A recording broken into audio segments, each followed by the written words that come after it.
Thank you all for being here this evening. Just a quick overview of our Planning Commission. This meeting is not a scheduled public hearing. However, the meeting is open to the public so they can obtain information about items on the commission's agenda. The meeting will be conducted in the following order. Staff will overview the requests, presentation by the applicants, those in support or in opposition will have time to speak. We will have time for questions from the commission and, of course, comments and vote by the commission. We do ask those comments by applicants and proponents and opponents are limited to 10 minutes. So we'll move into our roll call. All right, thank you. I will call the roll. Gina Avent. Here. John Blasco could not be here tonight, so I will call Ralph Carson. Here. Jehan Hodges could not be here tonight, so I will call Philip Jefferson. Here. And Sherry Phillips. Here. And Michael Boylan. Here. And that's 5 members present. Thank you so much. Our invocation, Mr. Boylan. Sure. No need to bow your heads. This is not a prayer, just some thought. Some sociologists that study group interactions have identified 5 different types of communities. They include communities of interest, that is, communities of people who share the same interest or passion, like a toy railroad aficionado group. Communities of action, communities of people trying to bring about a specific change, like an advocacy group trying to get an historic house preserved. Communities of practice, communities of people in the same profession, like a bar association of attorneys.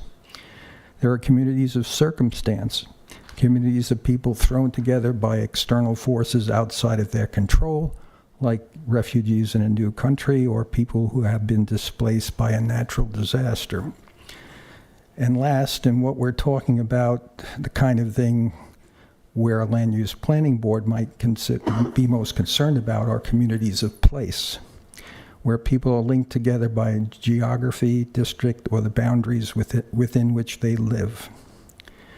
In many ways, tonight's deliberations will be no different than those that have transpired at other planning board meetings in the past. We will listen to proposals for creating new communities of place, ask questions about them, and then recommend that these proposals move forward or not, or have them tabled for future consideration.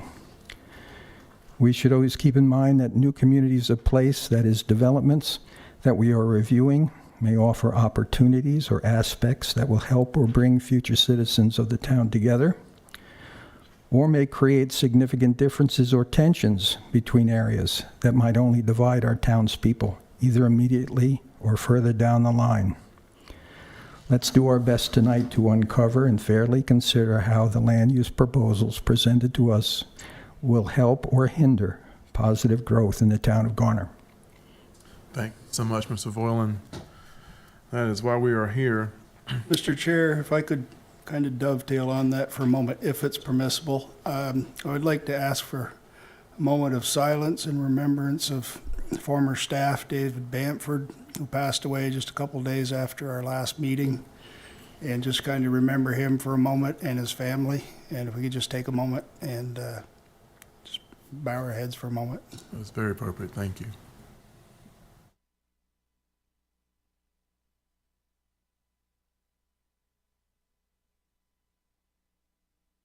Thank you. And as we get ready to go into our adoption of our agenda, I do want to also make one comment in support of our residents that have been affected by our tornadoes of yesterday. And I do hope that those that are watching and those in our room, that if you were affected, please do reach out to the town of Garner so that we can help you and make sure that you are protected and safe and healthy, and that we can get you back into your homes as best we possibly can. And I speak for the council, but I know that we all here feel the same way. We are here to support our town. We are now at the adoption of our agenda. I just want to make sure there are no changes or additions that we need to have, and if so, is there a motion to adopt our agenda as I'll make the motion. Okay. I'll second. Second? Okay, thank you. Okay, and I will call the vote. Gina Avent? Aye. Ralph Carson? Philip Jefferson? Aye. Sherry Phillips? Aye. And Michael Voiland? Aye. Unanimous. Thank you so much. Next on our agenda, approval of our meeting minutes from our November 13th meeting. If you have had a chance to review those, are there any additions or adjustments needed for the meeting minutes? If not, is there a motion to approve? I'll make that motion So that is they there be a second? approved. And I'll second. Thank you, Mr. Carson. We have a motion and a second. Okay, there's a motion to approve the minutes. I will call the vote. Gina Avent? Aye. Ralph Carson? Aye. Philip Jefferson? Aye. Sherry Phillips? Aye. Michael Voiland? Aye. And that's unanimous. Very much. Our first order of business, CZMP 2206 Ackerman Road is a Tier 2 conditional rezoning request. I will turn this over to staff. And Mr. Chair, members of the commission, I'm just going to have Ashley bring up the site plan for this one. But you actually heard this case at a previous meeting, I think it might have been 2 months ago, and made a recommendation on it. Upon further analysis and just some clarification with the applicant, we realized that there was one piece missing, and we did not want to forward that to the council without getting that clarified with y'all. We did talk about at that meeting the fact that either some or maybe even all of the lots might be clustered. And we talked about how the setbacks are somewhat different than for regular lots, but it's still the same number of lots. And what we failed to realize is that in the table of permitted uses that the applicant proposed, they did not have residential cluster listed as a permitted use. And in the old ordinance, it was actually a separate use in the table. It wasn't just like, hey, you've approved that you can do a residential subdivision, and oh, by the way, in another part of the ordinance, it allows you to do a cluster option. It actually is a separate use. So the applicant did amend their application to reflect that accurately. What you are seeing on the screen in front of you is no different than what you looked at 2 months ago. But if you do look very closely at, for instance, lot 13, which is right there near the crook in the road there between Hazy Hills and what will be the adjacent local street, I guess Steam Engine Way, coming from the other direction. And you can see that the little black lines that kind of represent the backyard are shallower. Again, that was kind of the clue that, hey, that lot is different than the rest, and that's because of those clustering different setback standards. Those folks will still have, what appears to be a fairly decent sized backyard because it does back up to a stream buffer. But the way the ordinance was written was to specifically actually allow for those kinds of cases where homes did back up to stream buffers, kind of under the guise of not penalizing the developer, because probably 2 decades ago, you could actually make the buffer part of your lot. And then there came a change where we stopped doing that, and I think we were actually encouraged by the state not to allow that anymore. So again, very minor difference. It appears that it may actually even only affect just that one lot. But it's not to say that when it goes to subdivision, the actual subdivision detailed plan may or may not work. We'll have to, just work through that with the applicant. But wanted you to be aware of that. The applicant is here if you do have any questions on that. Or anything else for him.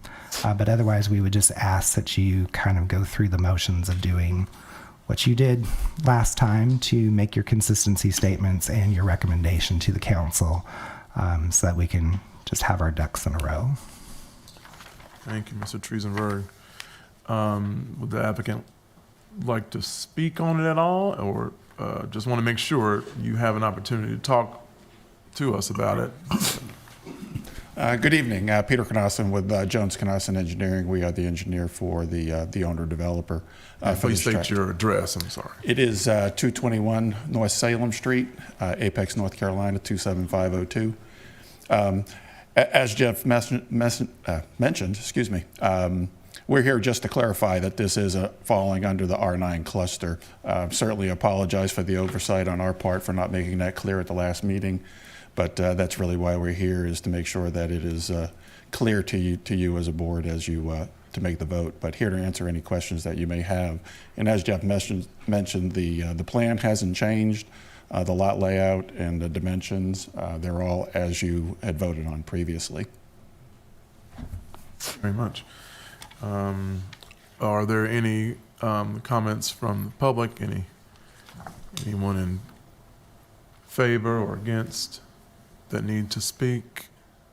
Seeing that there are none, are there any questions from the commission for the applicant or for staff?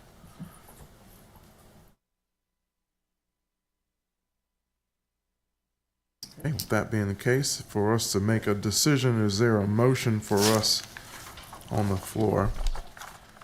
I will make a motion. I move that the Planning Commission accept the consistency statement detailed in Section 6 of this report as their own written recommendation regarding the consistency of the request with the town's adopted land use plans, and recommend approval of CZMP 2206 to the Town Council. It is in compliance with the town's overall plan, recreation plan, and transportation plan. Thank you, Mr. Boland. Do we have a second? I'll second that. Okay.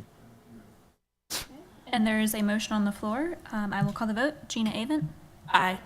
Ralph Carson? Aye. Philip Jefferson? Aye. Sherry Phillips? Aye. And Michael Voiland? Aye. And that's unanimous. Thank you very much.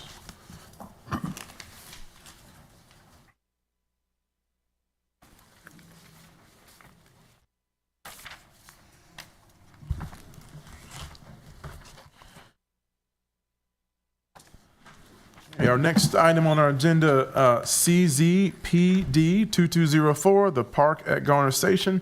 This is a Tier 2 plan development conditional rezoning request. And so I will send this over to staff to present to us. Alrighty, again, Mr. Chairman, members of the commission. Before Ashley gets started with her presentation, just want to do a little setting of the table for this one, since it's a little different than our normal routine. But I don't think that this will necessarily be atypical for projects that are larger and of fairly considerable consequence. But did just want to clarify that the expected outcome from tonight's meeting is simply to, at the very end, to continue this particular case until your regular meeting in January. And to that end, there are some other processes that are taking place tangentially to your review of this that could affect some of the details of the plan. I'm not anticipating huge wholesale type changes, but there could be some fluctuation of differing types. And those other things are, we do have a development agreement that is being considered by the council that would go in tandem with this project. We do also have to get the recommendation from the Parks Rec Advisory Committee about the fee in lieu or dedication of parkland. One thing that we've noticed that's in a text amendment package that you'll be seeing soon, between the previous ordinance and this new ordinance, it referenced that particular process should take place when the subdivision plan is filed. Well, now we have introduced this master plan process that comes before the subdivision. So at the time, it made sense that it come with the subdivision, because that was the first time under the old ordinance that, that this would have been discussed. But with the master plan in place, it really does make better sense before people get too far down the road that they have that input from the Parks Rec Advisory Committee. So we are kind of trying to bring that part up to speed. That committee meets next Monday, and we do want you to have their input and recommendation before you make yours. And then finally, just because of the different documents that we have, you have your existing UDO requirements, you have things that may be in the developer's agreement, you have some things that may be listed as zoning conditions, and then even futuristically, there's a very likely a special use permit. And the applicant has been very good at trying to cover the bases and making sure that, everything's in the right place. But we've realized that probably has introduced some redundancies. And so we are also still talking with them about trying to eliminate some of those redundancies. So we are taking one more look at what really needs to be a zoning condition versus what doesn't.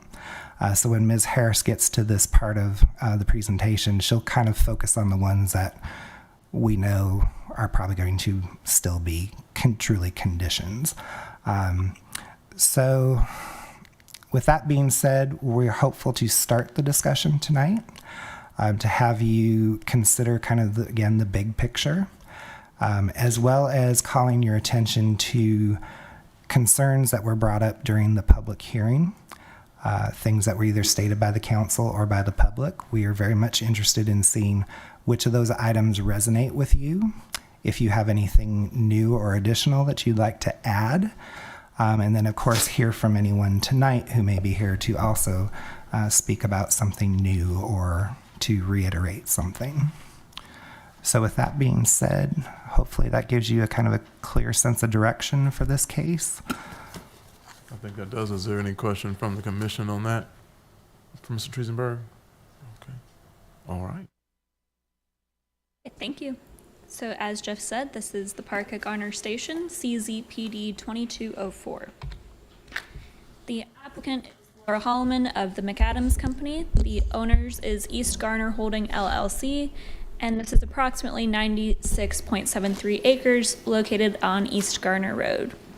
This is the Planned Unit Development District, which is the PUD book and written conditions. However, due to the new ordinance adopted in July of 2022, it would be amended to be rezoned from multifamily A, residential 4, and rural agricultural to commercial mixed use conditional. So here is an aerial of the site location. You can see it's located on the north side of East Garner Road. Just to the northeast, you can see Jones Sausage Road in the existing Amazon facility. Adjacent to the site is Town Park property, on one side being the future Jurgen Park, and then on the other being the Garner Recreation Park.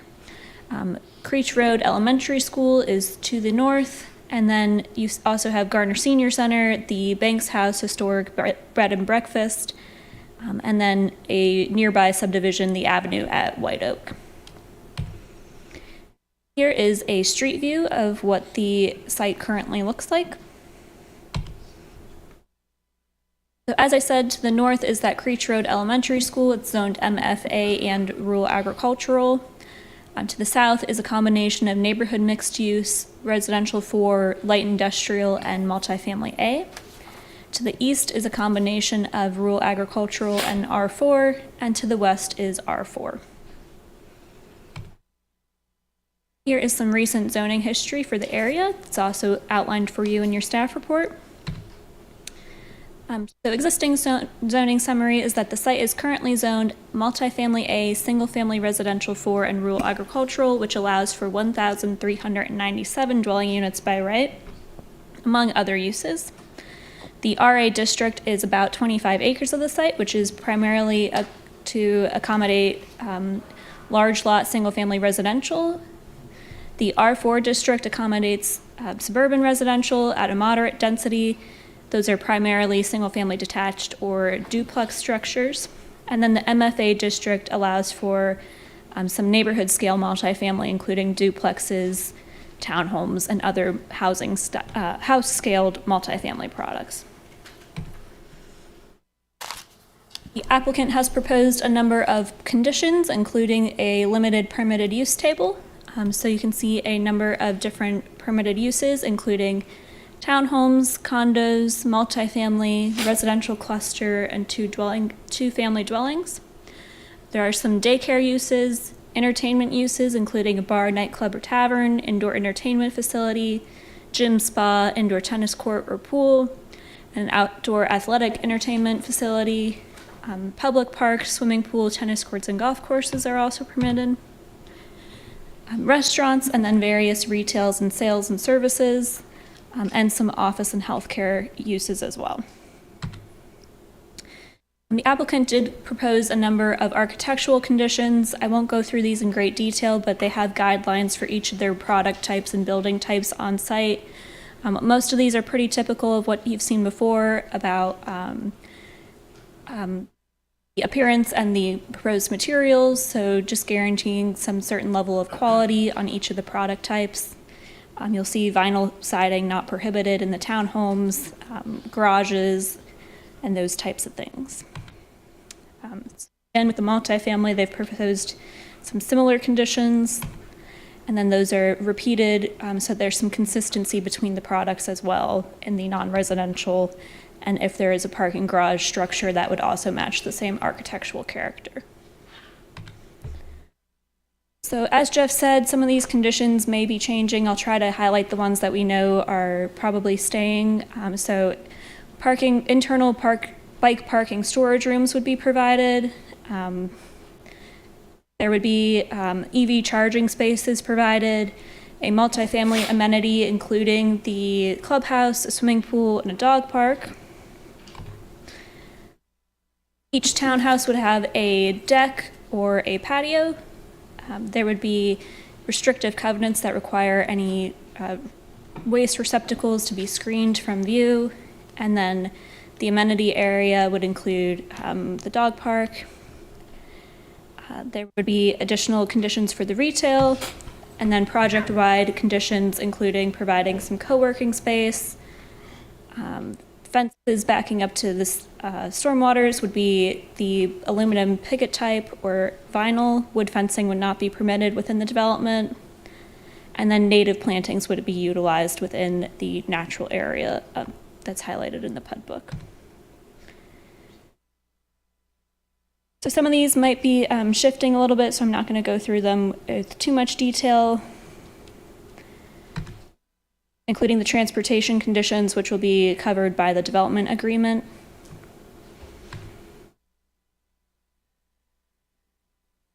So the overall neighborhood character, this area along Garner Road contains large tracts of undeveloped, vacant, and wooded lands.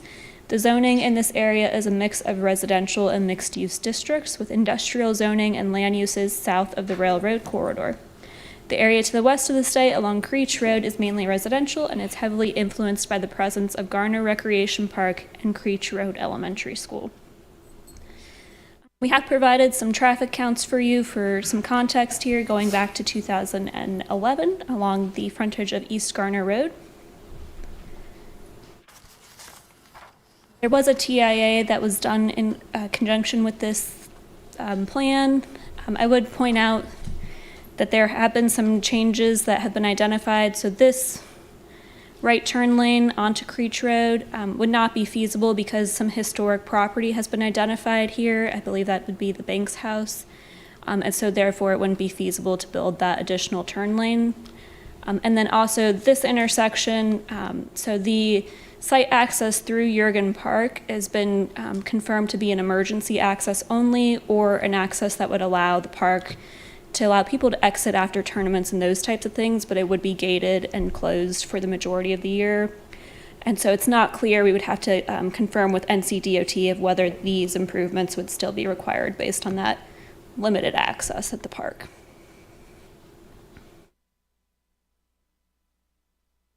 There was a neighborhood meeting held. The first one was June 1st of 2022 at the Avery Street Recreation Center, and there were approximately 5 people in attendance. Questions centered around the existing trails on site, proposed buffers, maximum unit counts, site access, stormwater, the price points of the units, building heights, traffic, and more. The applicant did hold an additional neighborhood meeting that was not required. on October 9th of this year at the Garner Senior Center. And they notified landowners and occupants within 800 feet of this site, which is the new ordinance requirement, which would not have been adopted when this plan came through. So that was an additional notification that they were willing to give, and there were 17 people in attendance. Questions centered around the proposed unit counts, the building heights, again, the price range of rent for the apartments, buffer requirements and tree canopy cover, existing trails, wildlife that might be present on the site, connections to future parks, and stormwater grading and more. So as I said, this is approximately 96.73 acres. They would be looking at a maximum allowance of 350 townhomes, and then 700 apartment units, and then 20,000 square feet of commercial. You can see the maximum percentage breakdown of the PUD there as well. A minimum 25-foot setback along the entire development perimeter is required, except where single-family residential lots of the standard required square footage of the district abut similar single-family development. A setback from any street bordering the PUD is 35 feet unless a greater setback is required. And then a 50-foot perimeter buffer will be provided where the project borders single-family homes along East Garner Road. The minimum building separation between single-family and multifamily is 60 feet.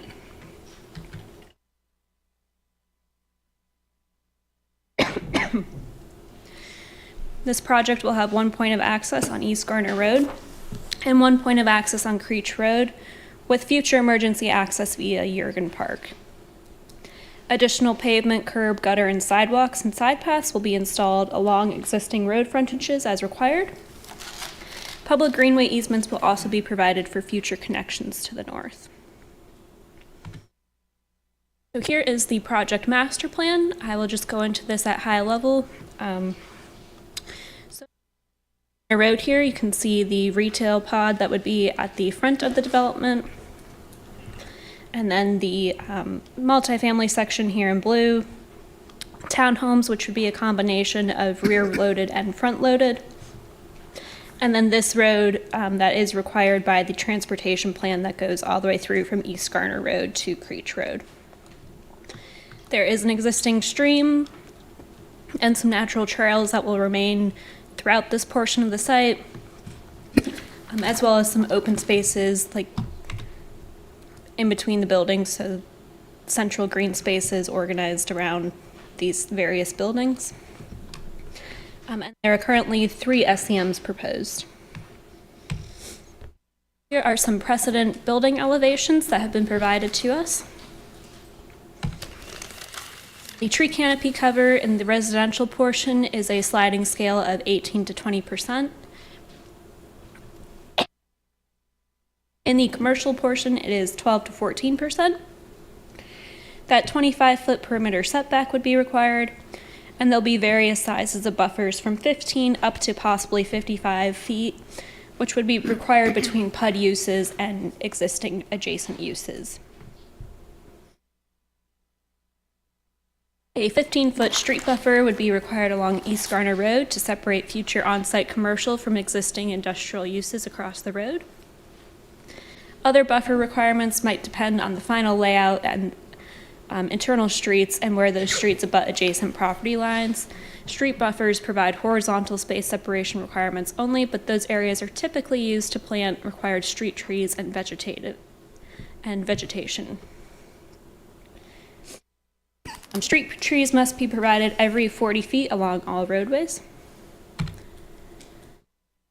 There is a 25% open space requirement within a PUD. It is anticipated that they will exceed 25%, including preserved wetlands, preserved tree canopy, active recreation centers with clubhouse, dog park, and private trails.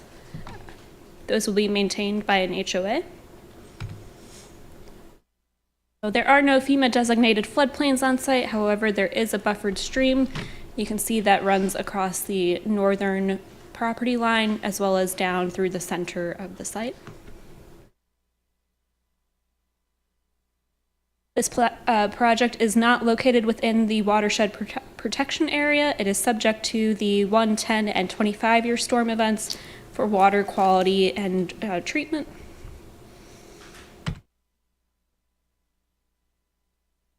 The site will be serviced by City of Raleigh water and sewer infrastructure, while water will connect to existing service in Creech Road and East Garner Road. Sewer service will be routed northward to existing outfalls, with the exact route to be determined at site and subdivision plan. Again, at preliminary plat review, we will confirm the lighting requirements, the stormwater, and the utilities, as well as all landscaping and parking requirements, which will be verified at that point. Tonight would be the typical plan consistency charge. However, since we have been asked to continue this to another meeting, we ask that you wait to hear what the Parks and Rec staff had to say, as well as any additional feedback and changes that might be coming. So for tonight, I'll just go through these very briefly. Currently, the site is designated as medium density residential. And then as it's proposed, it is consistent with the transportation plan. It would have to do some road improvements and then also a 10-foot multi-use path, and then there would be the future access points off of Garner Road and Creech Road, and that possible connection to Jurgen Park. But with the improvements that are proposed, it would be consistent currently. Parks and Rec and Cultural Resources Plan, again, is currently consistent with what's proposed and on the books on the PRGCR master plan. The multi-use path is included in this proposal and therefore is currently considered consistent with the adopted plan. Again, we would say to that the Parks and Rec Advisory Commission will be hearing this case next week to discuss the fee in lieu or the land dedication portion of this. The fee in lieu would be a maximum of $1.8 million. So we did provide a consistency statement, which is in your staff report. Also have some staff commentary on the consistency. But really tonight we want to focus on the discussion points that were made at the public hearing. So this project went to Town Council on November 21st. There were questions and comments related around revolving around the rezoning, clarifying the need to separate zoning conditions from terms of the development agreement, clarifying the levels of service considered and presented for both the TIA at the New Rand and East Garner Road intersections and the Creech and East Garner Road intersection, clarifying the physical constraints at Creech and East Garner Roads that would prohibit the recommended improvements at that site, confirming the average daily trips, confirming the improvements at Site Access 1, clarifying the anticipated build-out timeframe for the project, clarifying the developer has considered impacts of project cost escalations during construction, clarifying the daily trips would be generated by the proposed development and recognizing that the TIA has been updated via an addendum since the original analysis was completed, and asking the applicant's traffic engineer to review what level of service and means, and clarifying what is acceptable for NC.DOT. Confirming that level of service for East Garner at Creech would be a level C, and that the level of service for East Garner at New Rand Road would be a level D, both considered acceptable by the NC.DOT. Asking if the applicant has considered any commitment to provision for affordable or workforce housing.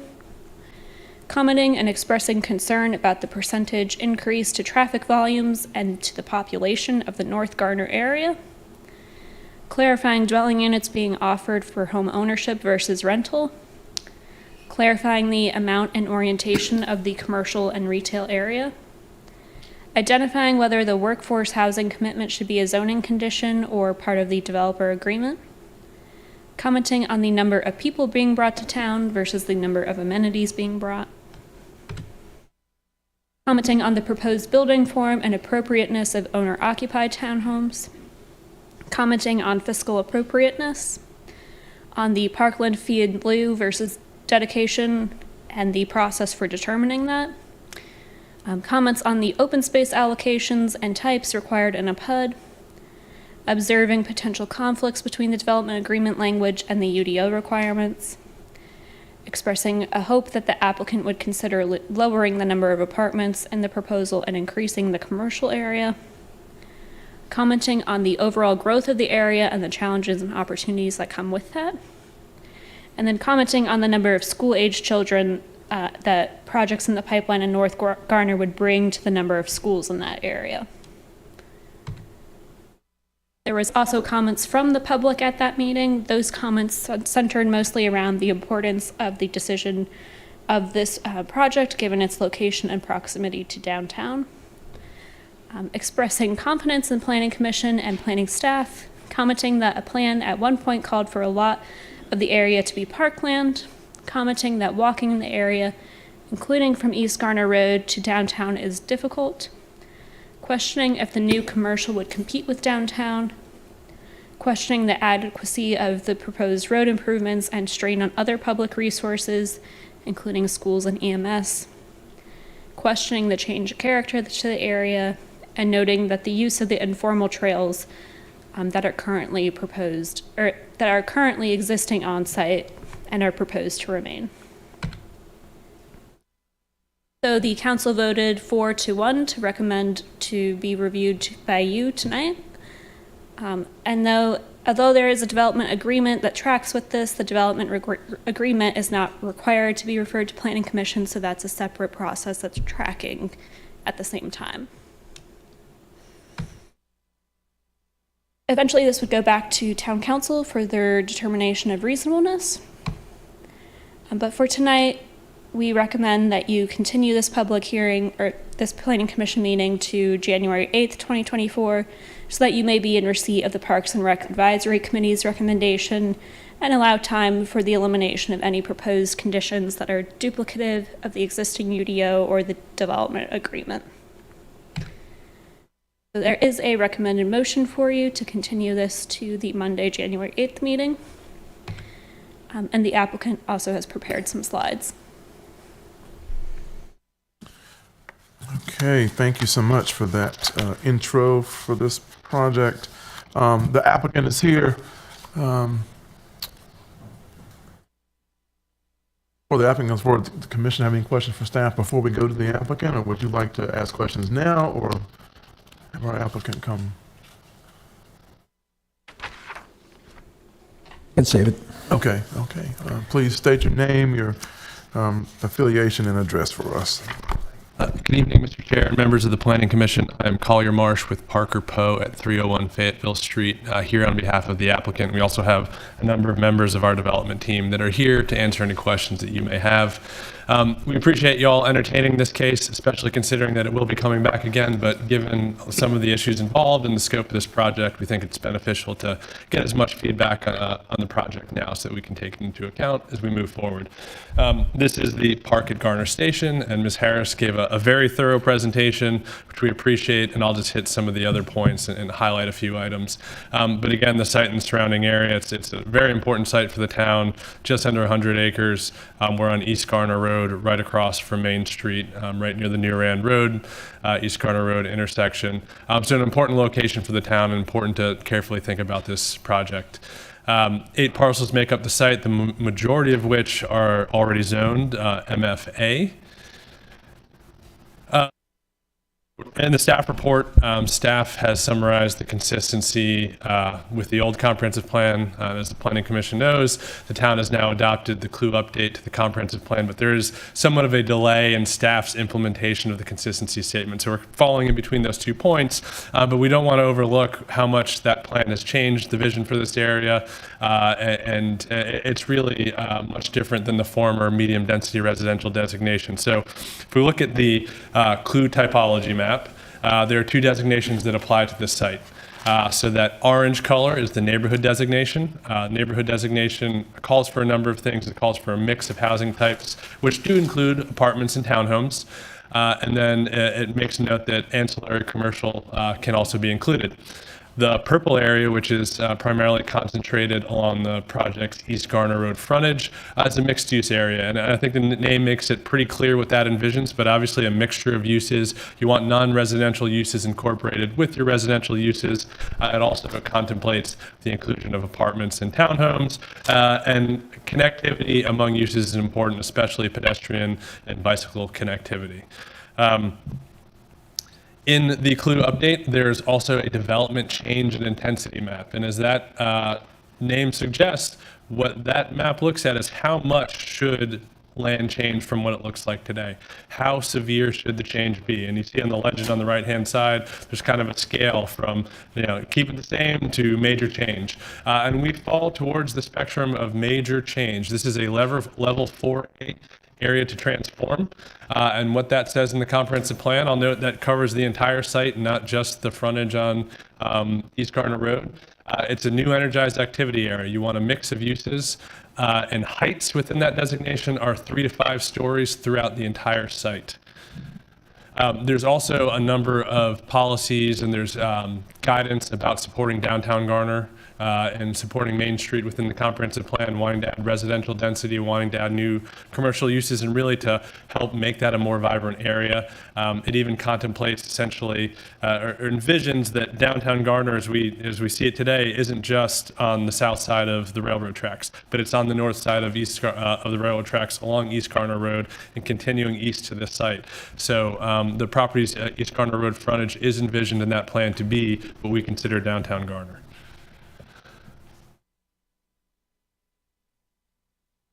And so we have worked extensively with staff over the course of about a year and a half and with a number of stakeholders to get to the point we are today with this plan. And we've tried to hit the nail on the head with having a project that directly matches what was just recently approved in that Clue update. And Ms. Harris talked about the general mix of uses. I'll highlight a few more points. But again, we've now shifted. So north is page right. East Garner Road is running on the left-hand side of your screen. So the property's East Garner Road frontage is where we have concentrated the non-residential development, the retail development for this project.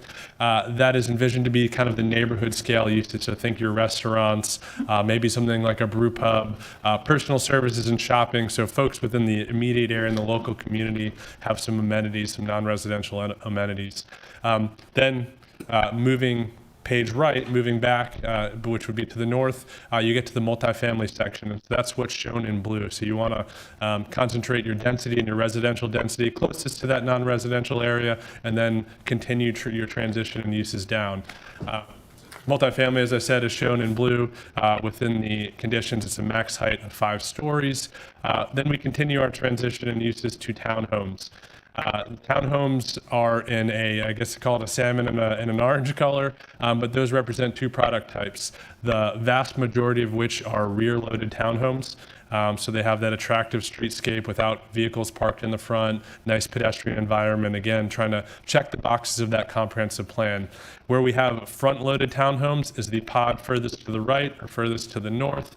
That's an area, it's somewhat separated from the main section.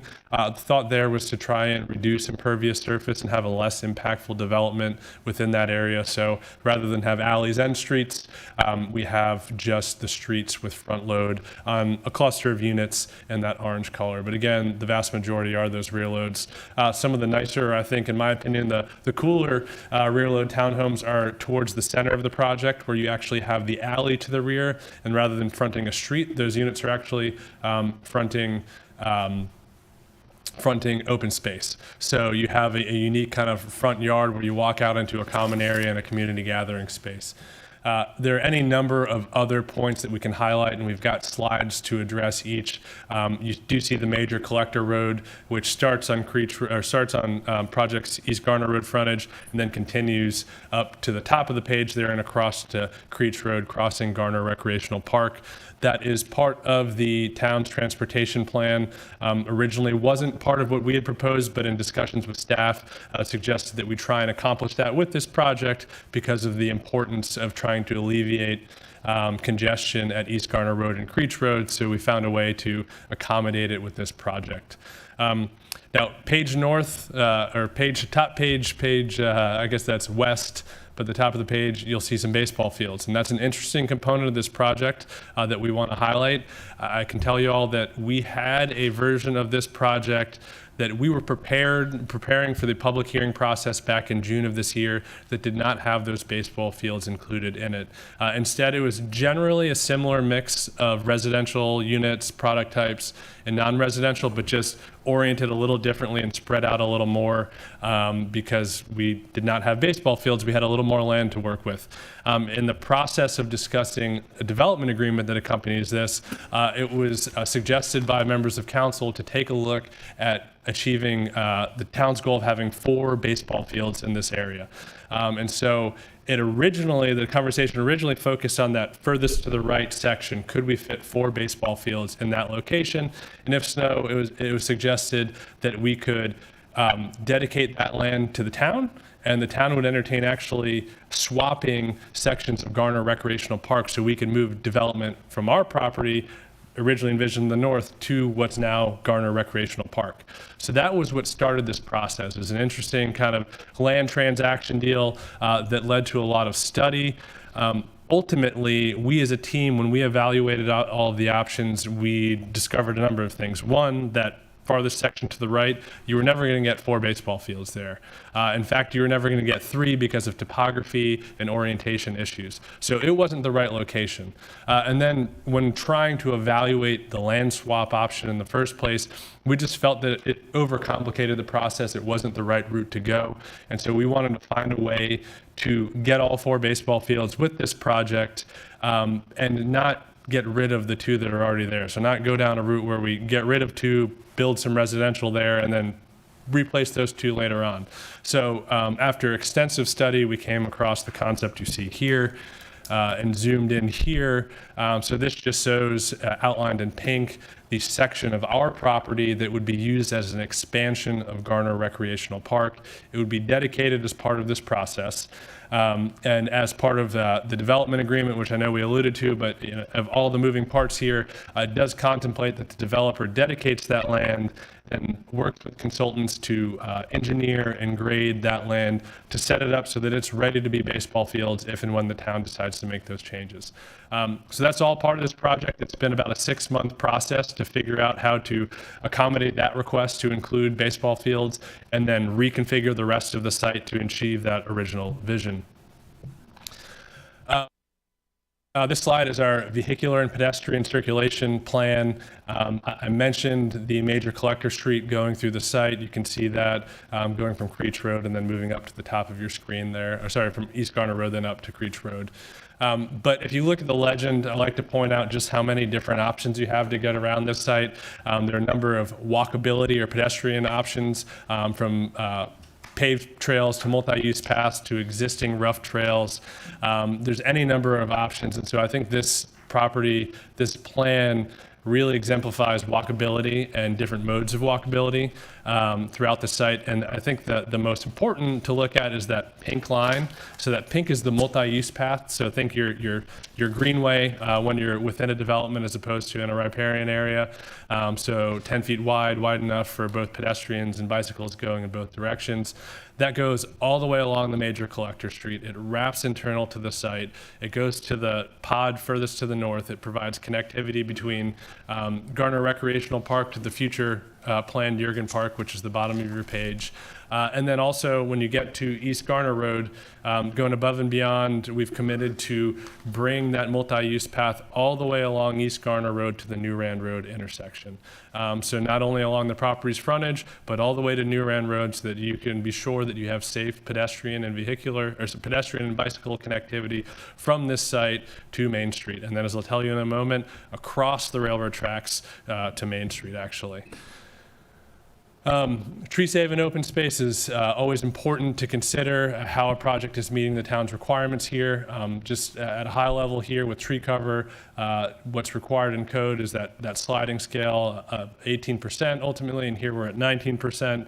But then honing in on the actual open space, I think this slide shows it a little better, although the greens may be a little tough to see depending on how bright your screen is. The lightest of the green colors is that active open space. You can see it internal to the townhome section and within the multifamily section. So those are your parks, your amenities, your open spaces, your typical active open area. The brighter green is the conservation area. So that is, as you can see, kind of connecting Jurgen Park running through the middle of the site to Garner Recreational Park. That's where a stream is. There's a lot of trails there actually already today. So for folks that are familiar with Garner Recreational Park that may have walked those trails, what you may not know is that you actually find yourself on this property pretty quickly. And those trails are going to be preserved with greenway easements to allow kind of the rough trail connections between the two sites. And then I guess I'll call it an olive green, that just shows the perimeter buffers and where they are wider in some locations where we back up to single family neighbors.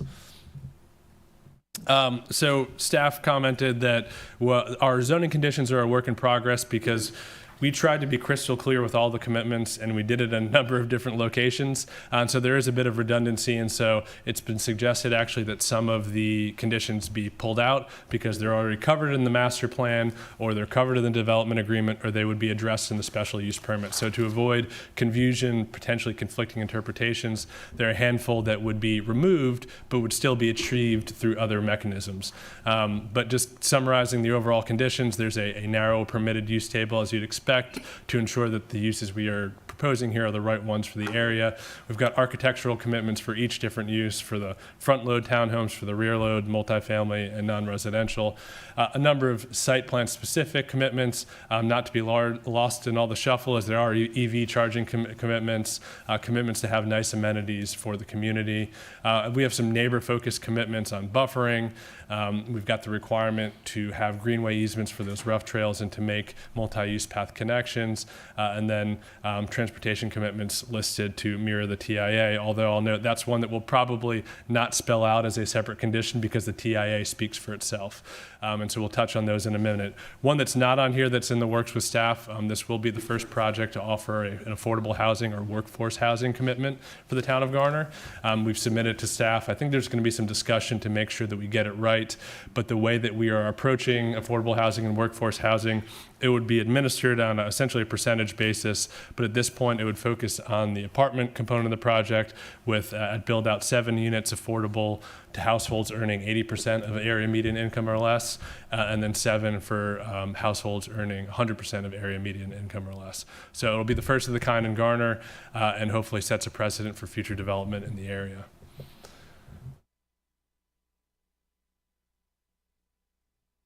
This is precedent imagery of the multifamily component of the project and precedent imagery of the retail component, the non-residential. Again, the idea is try and track the restaurant uses, dining, some shopping, things that aren't present in downtown Garner or on Main Street, where we understand there's some limitations with the existing buildings and what can actually be done there. So there's a need for some of these uses that we're trying to fill.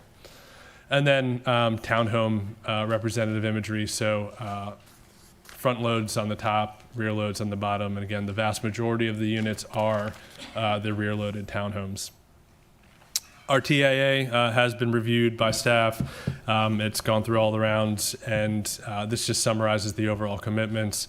The two on the right-hand side talk about how site access is configured and talking about the requisite number of turn lanes in and out. At East Garner Road and Jones Sausage Road, the TIA calls for a right turn lane. Those improvements are in the works with another project, so we'd be providing a fee in lieu. And then kind of moving the wrong way on the page, but getting back to, I think, the one that's of critical importance here is the East Garner Road and New Rand Road improvements that are being proposed with this project. And just to get right to the point on those, reconfiguring that intersection with a major benefit to improve conditions as they are today, even at full build out with this project. So what those commitments are at New Rand Road and East Garner Road. So the westbound turn lane on East Garner Road as you're approaching New Rand Road would be lengthened. Additional storage would be provided. We would add an eastbound turn lane on East Garner Road to turn onto New Rand Road. We would add a three-way traffic signal at that intersection. So unsignalized now, I'm sure if you've driven it and you've seen the backups, you're familiar with it. Signal makes a huge difference there. But not to leave pedestrians out of the mix, we would be adding a pedestrian crossing of those railroad tracks to ensure safe pedestrian crossing, which is not present today. So the two images you see on the right-hand side of the screen, the one with the red arrow, that's the no-build conditions. So that's queuing today up to 1,000 feet. And then on the right-hand side, with our improvements and with full build-out, that's the queue with these improvements. So even at full build-out, it's substantially better, and it performs substantially better than it does today. I'll note that we did study a four-leg intersection as well. So we looked at if there's a way to punch through a road from the north, essentially connecting or extending New Rand Road into the development. And the conclusion was that it's actually better to have the three-legged intersection. Introducing that fourth leg actually causes more issues with timing and causes more backup. So this is the ideal situation based on our analysis. At the bottom of the screen, the bullet points there, it says there's developer-funded transportation improvements of $1.9 million. That's not just New Rand Road, that's the collective improvements for the whole project, and actually the number's a bit higher than that as things have crept up over time. This slide just shows the Creech Road connection. It was brought to our attention that folks are just concerned about traffic on Creech Road and want to make sure if you're going to connect there, it better be safe. So it has been designed and studied by our engineers to ensure that you do have appropriate site distances, that the elevations all work. And so that's what this is meant to illustrate, that we are confident that that intersection will perform properly and will be safe with turn lanes, as you can see, to ensure that that intersection performs as it should. Now, there is a development agreement, which we talked about. That's not in front of the planning board. It addresses, the planning commission, it addresses a number of things related to the collector street and the necessary construction that goes with it, and also touches on some of the components of those baseball fields for that parkland dedication. So I won't go through all those details. I'll spare you those, but do just want to talk at a high level about the public benefits of this project. The Garner Recreational Park expansion that would be provided. We understand there's a need for baseball fields with this project, or for the town of a specific dimension, which would be provided here. Major transportation improvements. That collector street is called for in the transportation plan. The improvement of New Rand Road and East Garner Road is significant, and I think it's a top priority of the town that would be provided with this project at the developer's expense. A number of pedestrian improvements throughout the site and off the site to ensure safe pedestrian connectivity as well. One thing I didn't cover in a lot of detail in the overall presentation, but we are extending sewer from the north about a mile, maybe over a mile to the site, and that will also bring sewer to Jurgen Park for the town, which saves the town about $1 million over what was previously planned. So this project does have some other kind of benefits for the town. We talked about the comprehensive plan. It shouldn't be overlooked that the plan has been updated to envision something just like this going in this location, and we think that's important that we could achieve that just shortly after that plan was approved. And then we've talked with a number of folks, business owners in downtown Garner and folks in economic development, about the need for housing density, about the need for other retail options here. There's a lot of excitement about what this project could bring to that area, and we think that that's very important. Timeline-wise, this has been a long effort with a lot of stakeholders, a lot of work, and really a lot of support from town staff that we appreciate, and other folks in the community. We started all the way back in June 2022. It says we had our sixth submittal in October, but I'd say as far as some of the minor tweaks and things like that, we're probably 8, 9, or 10 at this point with actual submissions and things that have needed to be reviewed. We had an extra neighborhood meeting and noticed it a little further to make sure that folks knew about this project because it is significant. And so here we are at the end of the project, or at least at the end of the public hearing process, and excited to be able to deliver on this soon. So with that, I know there are probably plenty of questions, and we got a lot of folks to answer them, so we're happy to do that. Thank you, Mr. Marsh, for that detailed presentation. Are there any questions at the moment? I do have one. Can you go back and repeat the part you said about the affordable housing? Was that 7 units offered at 80% of the median salary for this community or less, and 7 at 100? Yes. So affordable housing conditions are tricky to write to make sure that you articulate all of the measures. So what we typically use as the measuring point is it's published by HUD, and the relevant measure in the data table, I think it's the Raleigh MSA, but the Raleigh MSA is what's used in Rollsville, it's what's used in Apex, it's what's used pretty much everywhere in Wake County. So that the name doesn't really indicate it's really for the Wake County area. So it comes up with the average median income for this region. And so what it requires is that rents are affordable to and also rented to folks earning 80% of area median income. So that's 7 of the units. So that takes into account, I think, I'm not the foremost expert in this, but essentially your housing costs should not be more than 30% of your income. So 30% then of that 80%. And so 7 at that 80% number, and then 7 more at 100%. In some discussions, we've heard that the actual need, what would be deemed affordable, is somewhere around 120% when you look at some of the market options. And so this actually brings it down. So in theory, even offering above area median income serves a need for housing that's not present today. And so we brought it a little lower. Would there be any way to increase the number of units? Yeah, so that was brought up at the council hearing. It's certainly something that we're willing to look into and try to figure out. I can tell you that one of the challenges we have with making that commitment is we are not the apartment builder. So we need to partner with somebody, and so we're kind of looking in isolation and coming up with what we think can be done, and then someone else would have to commit to that. So it's a little speculative, but we think it's possible. So we've tried to get some market information as to what is feasible and what would still be marketable, and that's what we're trying to hit. But that's a good comment, and it's something that we're trying to figure out. I appreciate you all working to provide that. I would just love to see more of it. So if you could, partner with someone, that I think that's an awesome effort that you're putting forth. Thank you. Yeah, Other questions? most of the maps we've been seeing here show 3 stormwater control ponds. Yet I believe you mentioned at the council meeting that there will only be 2. Am I wrong or right? Robert can tell me if I got it wrong when I said 2. It could be up. We went from there's 3. We told 3, so that was a misstatement on my part. We had to upsize. Yeah. Well, yeah, there's SCM 3 in the northernmost section that I missed. Yeah.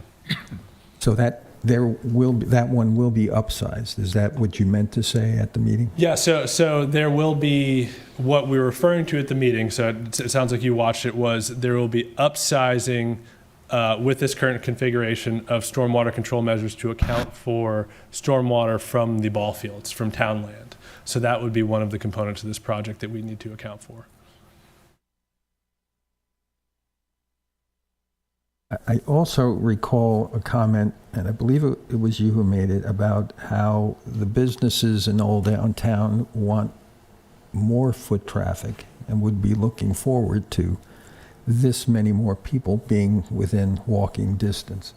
But at the same time, the more you place retail establishments in your project, you're going to carve them or calf them away from using those downtown. Do you want to address that a bit? Yeah, it's the balance that we try to strike with every commitment. We listen to every stakeholder, every constituent, and what they deem is important. We've had a number of requests to increase the amount of commercial here, that there's more commercial needed. We've spoke with folks in economic development that think that there's probably pretty steady demand, that we can increase the commercial and not sacrifice the downtown area and Main Street. So you kind of have to weigh all of the opinions on it, and so we've tried to strike the right balance. What we've also tried to do is find a way to promote uses that aren't present today. So what we heard from folks that work on Main Street is there's not a good sandwich shop, right? There's not places to eat. We have to drive somewhere to get it. That's what we want to see here, and that's what we're trying to get here. Okay.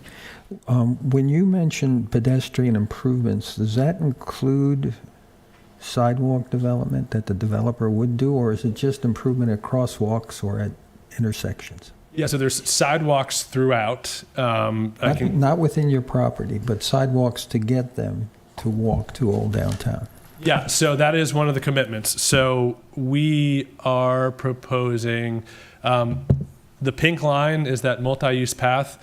Our frontage, is this the laser? If you can see, our frontage stops right here. Yep.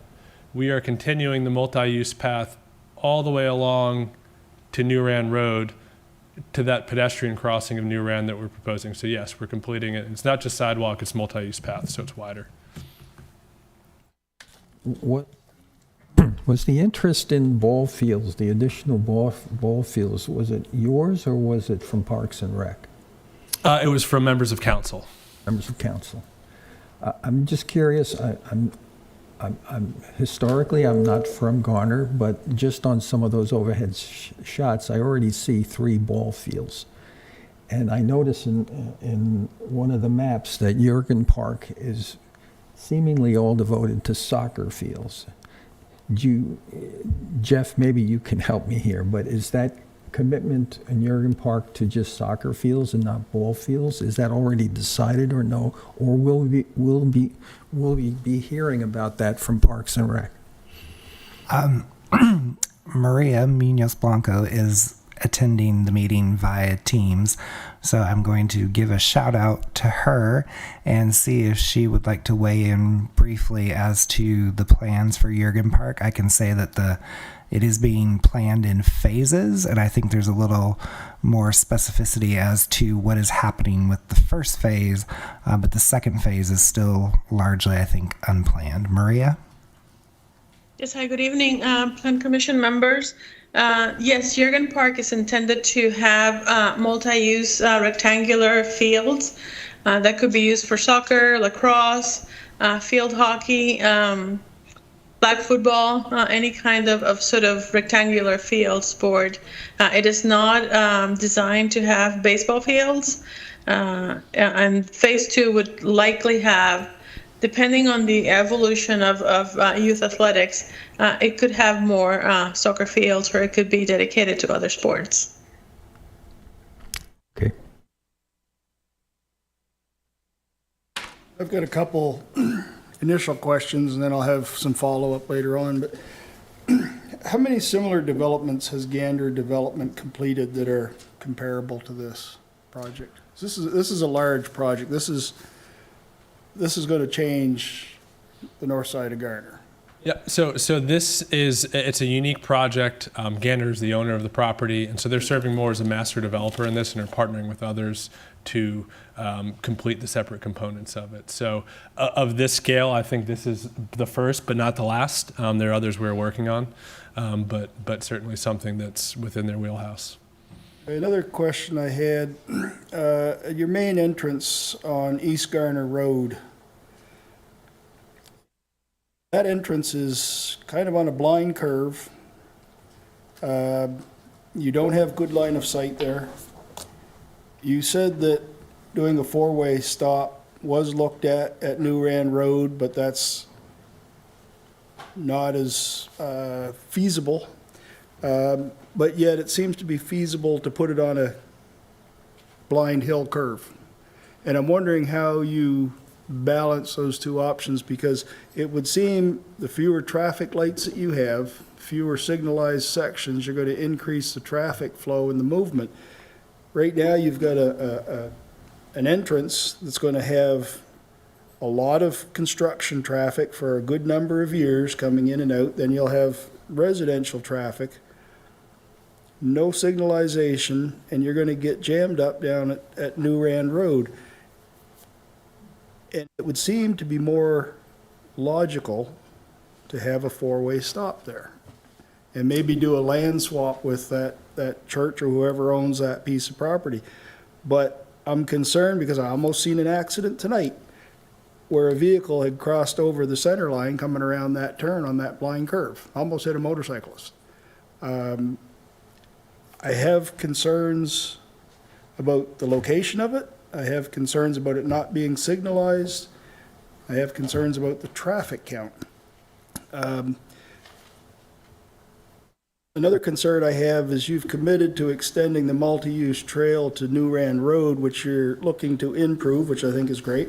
However, that leaves two properties, the church and a house next to the church, where there's no sidewalk. And there's a bus stop just past that, right by Chadwick Apartments. And I don't know if it's a developer issue or if it's a town issue, but it does not make sense to stop the multi-use trail there, which that's what you're proposing to do, and then leave two properties with no sidewalk and a bus stop on the other side. So I would ask that the developer and the town get together, and it might be a town issue, but I think it needs to be done in conjunction with the proposed development, that is connected. Because to not connect it makes no sense, and then you're trying to walk out into traffic and get out of the ditch to get to the bus stop. So I'll answer your second question first, which is that sidewalk connection. That wasn't something that was asked of us. It was something when we looked at the site, we thought that was important to make. That's to the tune of, I think, around $300,000 to extend it along that extra frontage. So it's not insignificant. So if you're doing the cost of benefit of the number of folks that'll be using it, adding a couple $100,000 more for two properties is a little different equation. It's not something that's come up, so I'm not shooting it down, but what I'm saying is when we were evaluating the cost benefit of doing things, we decided that making that extension voluntarily was an appropriate give. As far as all of the intersection improvements and location, I will say that they've been studied. Safety's been studied. The four-legged configuration has been studied. So I understand you have concerns and are skeptical of it, but both scenarios have been looked at, and we do have our traffic engineer who's far more qualified to tell you about that than I am. Just one more question. And again, you have a $300,000 cost to extend that multi-use path. Is there potential savings to have just a regular sidewalk? And again, I'm not saying it's up to the developer. I'm asking that between the town and the developer, that they have a meeting of the minds to get the sidewalk extended past those two additional properties. Not that the developer has to pay for it, but to do it piecemeal makes no sense. And I just ask that perhaps there be some conversation on that. It's a good point. It's something we can consider and talk to staff about. Mr. Carson, I just want to clarify where you're talking because I think that may already be there as a recently completed town project. They had extended it across the Garner Dog Park. The bus stop is in front of the Garner Dog Park, or the North Garner Dog Park. The sidewalk stops at the entrance to Chadwick Apartments, and there's no sidewalk that I can see here in front of Hayes Chapel Church. Okay, I think that's been added recently. So if you're looking at photography from like Google, it may not be there, but let town engineer can speak to that. See if I could pull up an aerial of some sort. I believe that was part of the downtown loop where the pedestrian crossing was added at New Rand. Just want to make sure I understand where you're talking about as well. Let's see if we can pull it. Okay.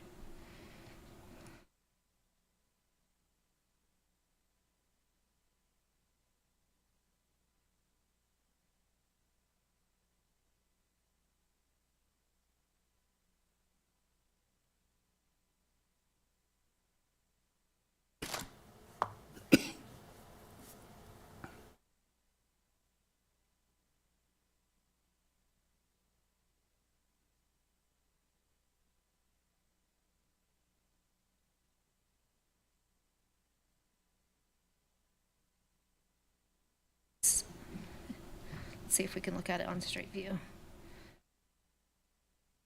Being told that it's visible on street view that it's there. Mm-hmm. Yeah. Right, so this is looking east if you're standing on Garner Road, and this is New Rand this direction. So the sidewalk is currently installed all across here and ends at New Rand Road at the crossing. So you're going to tie into that existing sidewalk right there? Correct. Okay. Yeah, it would just be transitioning from the multi-use path down to traditional sidewalk, but it would connect. I've got another question, and then I'm going to save the rest for other people to speak, and there may be some other things come up. On the packet that you have, looking at page 26 and 27, which is your tree save and open space, being the blue hatched area is open space, I'm a little bit concerned that some of the areas that you're calling open space, which would be, I'll just wait till she pulls it up there. Yeah, that one right there. Well, no, there's a couple things missing on that one. Yeah, okay, there, it's just different color. So you have two large open space areas which are surrounded by townhomes. And that would make it almost, well, it's cut off from the rest of the development. So anybody that surrounds that would have access to it and not feel like they're playing in somebody's backyard. And you've kind of isolated it by surrounding it on 2 or 3 sides with townhomes. And while it might be open space for those immediate properties that are adjacent, I don't think it's really true open space for everybody to enjoy. And it's the same with the little piece that's off by itself, right kind of in the center, just to the left of, well, you don't have street names on here, but kind of where the multifamily starts. Again, you've got an apartment that abuts right up against that, and you got trees. These little open spaces are not, they're closed off. And I don't think they're open for the enjoyment of everybody. I think they're too small in some cases, and the large ones they're just surrounded. I mean, it's not like anybody's going to use them. And that the little one that's way up here in the north end, I don't know that you could play a game of croquet there. I mean, that little open space is so small, and I don't know if you're trying to, I mean, obviously you're trying to maximize the number of units, but there's just not a lot of usable open space that everybody can use that would be functional for something decent. So I guess a couple points on that. One, the town within the code has dimensional requirements to qualify for open space to address this situation, that you don't want spaces that aren't usable and don't qualify. So these do all meet the town's requirements, and we've checked that. I'd say also when you're looking at a 100-acre site and you're looking at an aerial, it's hard to appreciate the dimensions that you're looking at. But if you look at that strip between the townhomes, that's wider than are the townhome lots. It's wider than they are deep. So it is significant, and we can bring some pictures. I've had similar situations in projects where when you look at it an aerial, specifically with townhomes fronting open space, and you have that linear park between it, like what can that be used for? But when you're actually on the ground and you've got, what's the dimension here? It's 50 plus feet, right? So more than 50 feet, and you've got more than 50 feet of open space between units with these front porches and stoops. It's actually really nice, and there's a lot you can do with it. So it doesn't do it justice to look at it from this angle, but there is a kind of a unique dynamic that you create with that open space. A couple more points I'd make. If you're looking for open space in the area, I think one of the comments we had early on is, you've got parkland here already. Let's try and bring folks to the parkland. It shouldn't be lost that there's incredible amounts of open space, and we want residents of Garner to use the parks that border it on both sides. And then the last comment I'll make is that just going back to prior iterations of this plan, we did have a version that had a lot more space, that was oriented a little different, but when you have 7 acres that are dedicated to ball fields, it puts some pinch points on the project, and this is one of the results of that. I see, this is my opinion, I see no logical use for having 2 ball fields there. You've got 3 that are existing in that area, you've got several more down Main Street. We have enough ball fields. I would be open to that just being a natural area, clear out all the thin brush, turn it into walking trails, just a natural area. I use the trails down at the end of the Garner Rec Park, and you said you're not going to be encroaching on any of those? There may be points within, so there are a lot of trails. Now, I can't comment on every single trail within the site, but there is a trail network that will be preserved. I'm going to hold on the rest of my questions for now then. Thank you. Any other questions for the applicant? Before. It's one thing that I don't think we heard the applicants respond to was Mr. Carson's first question about the location of the access related to visibility, safety, et cetera.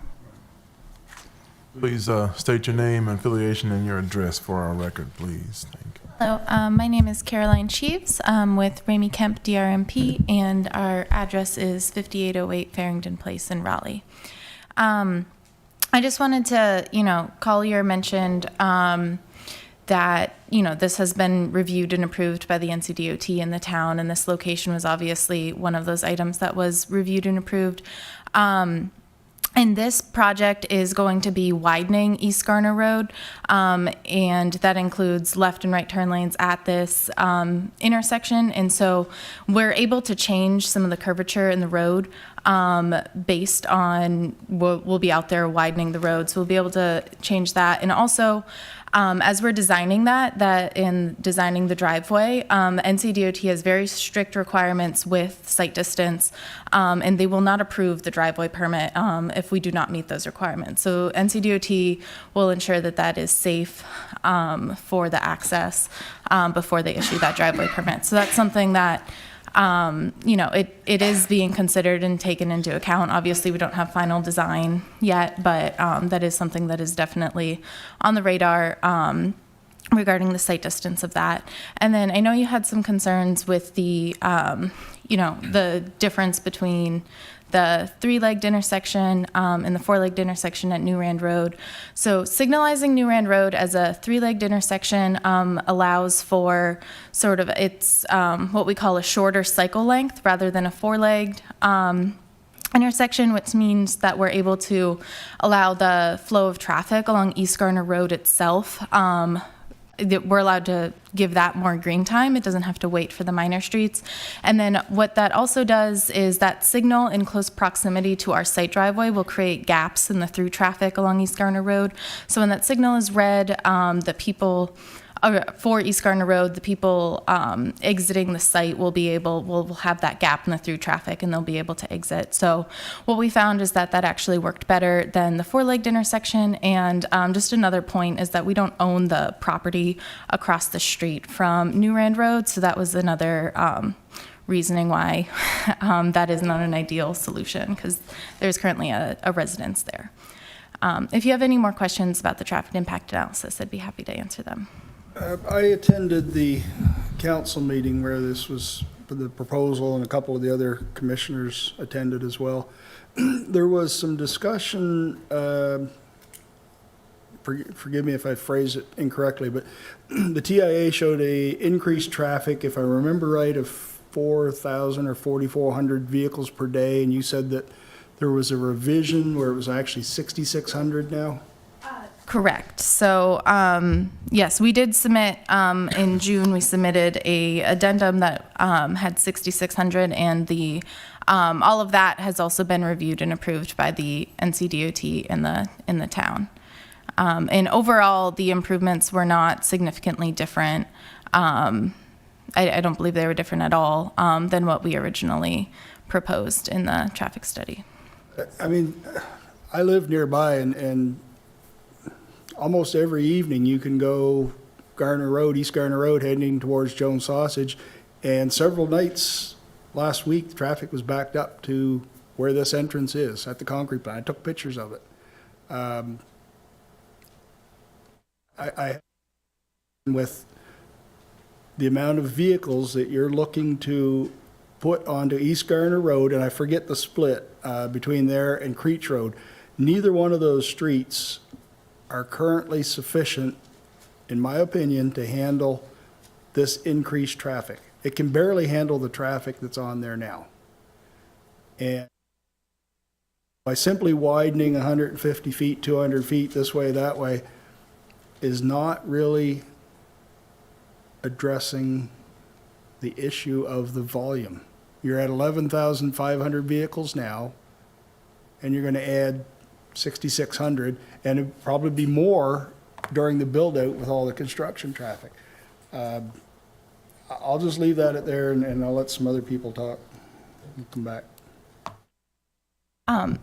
So there are, like I said, we are improving a lot of the intersections along New Rand Road, or along East Garner Road. And one thing that I would like to point out is that there is not a traffic signal for, I believe it's over 2 miles along East Garner Road. And New Rand Road, by putting that traffic signal there, traffic signals help to meter the traffic along a road. Like I mentioned, how it creates gaps. It helps with the flow of traffic. So by not only installing those turn lanes at New Rand Road, but also that traffic signal there, we'll be able to move the traffic a lot more efficiently. And that's what we were seeing in our models that we were studying and sent to NCDOT. And there are also improvements at the Jones Sausage intersection that we're contributing to via fee and lieu. There's there's at least one other development that's required. So we're collaborating with the town to make that the most efficient use of funds out there. So there are improvements that are coming that will help meter the traffic. If you're talking that East Garner Road needs to be widened, with additional through lanes, that's something that's beyond what a private development can do, and that's something that's more of a, a public project that would be needed.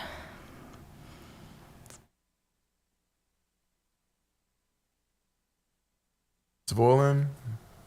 I have a question for staff, for Jeff. I have a question for applicant. Just one more question. With the townhomes, what type of driveways are they going to have, and what type of visitor parking do you have planned for this development?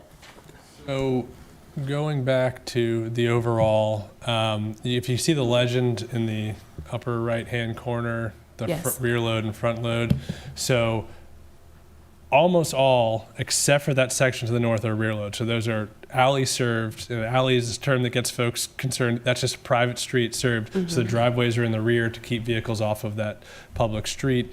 I think all of them are required to have 2-car garages. So every single Correct. unit in the whole development has a 2-car garage to facilitate parking. Otherwise, we're parking to town requirements. There's no shortage of parking proposed here.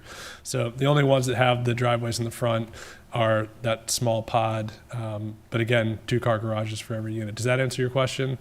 No, because many houses have 2-car garages, but I also know that a lot of people use it for 2 cars worth of storage, and they do not put their cars in the garage. So are these homes also going to have driveways where people can park cars, and if somebody has guests over, where are the guests going to park? I see the little bump outs, and I wonder if that's guest parking. And then I also noticed that I don't see many of them. So I just wonder if it's sufficient for the number of townhomes that are planned for the subdivision, because too often you have a street. I'm not sure how wide your streets are, but when cars tend to park on the streets instead of in their garage or driveway as intended, it makes a very restricted pathway. Robert Shunk, 2310 South Miami Boulevard in Durham. I'm with the development team. So all units will have 2-car garages and 2-car driveways. So if people don't store stuff in the garages, there will be 4 parking spaces per unit. And then, yes, scattered throughout the plan, as you can see, all the bump outs. If you can see the screen here, there's plenty of bump outs here, and all through all the alleyways there is visitor parking being proposed. Does that answer your question? Yes, it does. Thank you. Ms. Phillips, any questions I for? was just going to ask, what are the prices of the townhomes? Townhome prices, I think, not certain at this point in time. I don't know if we had a range. We can certainly get that information, but I don't have that offhand.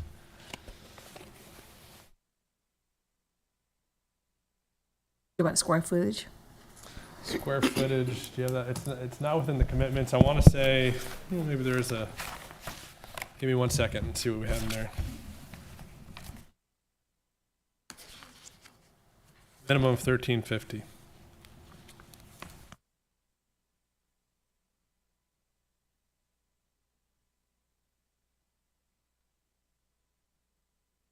I guess for sake of informing future question, future, I guess, commitments, is the concern not being affordable if they're too large? So it's funny, we get pressure sometimes to add commitments, make sure they're big enough, and then when you get there, they're like, townhomes, are they going to be small enough? Are they going to be affordable? Just help to understand what we should be striving for in future projects or in this one.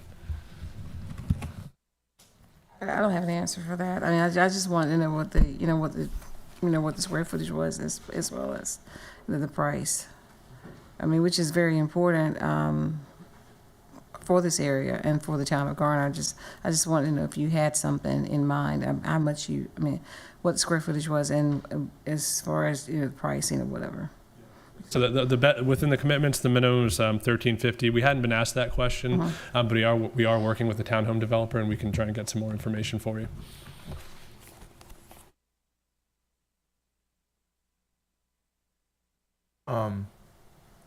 I guess I do have a few questions before we move on to the public and the staff.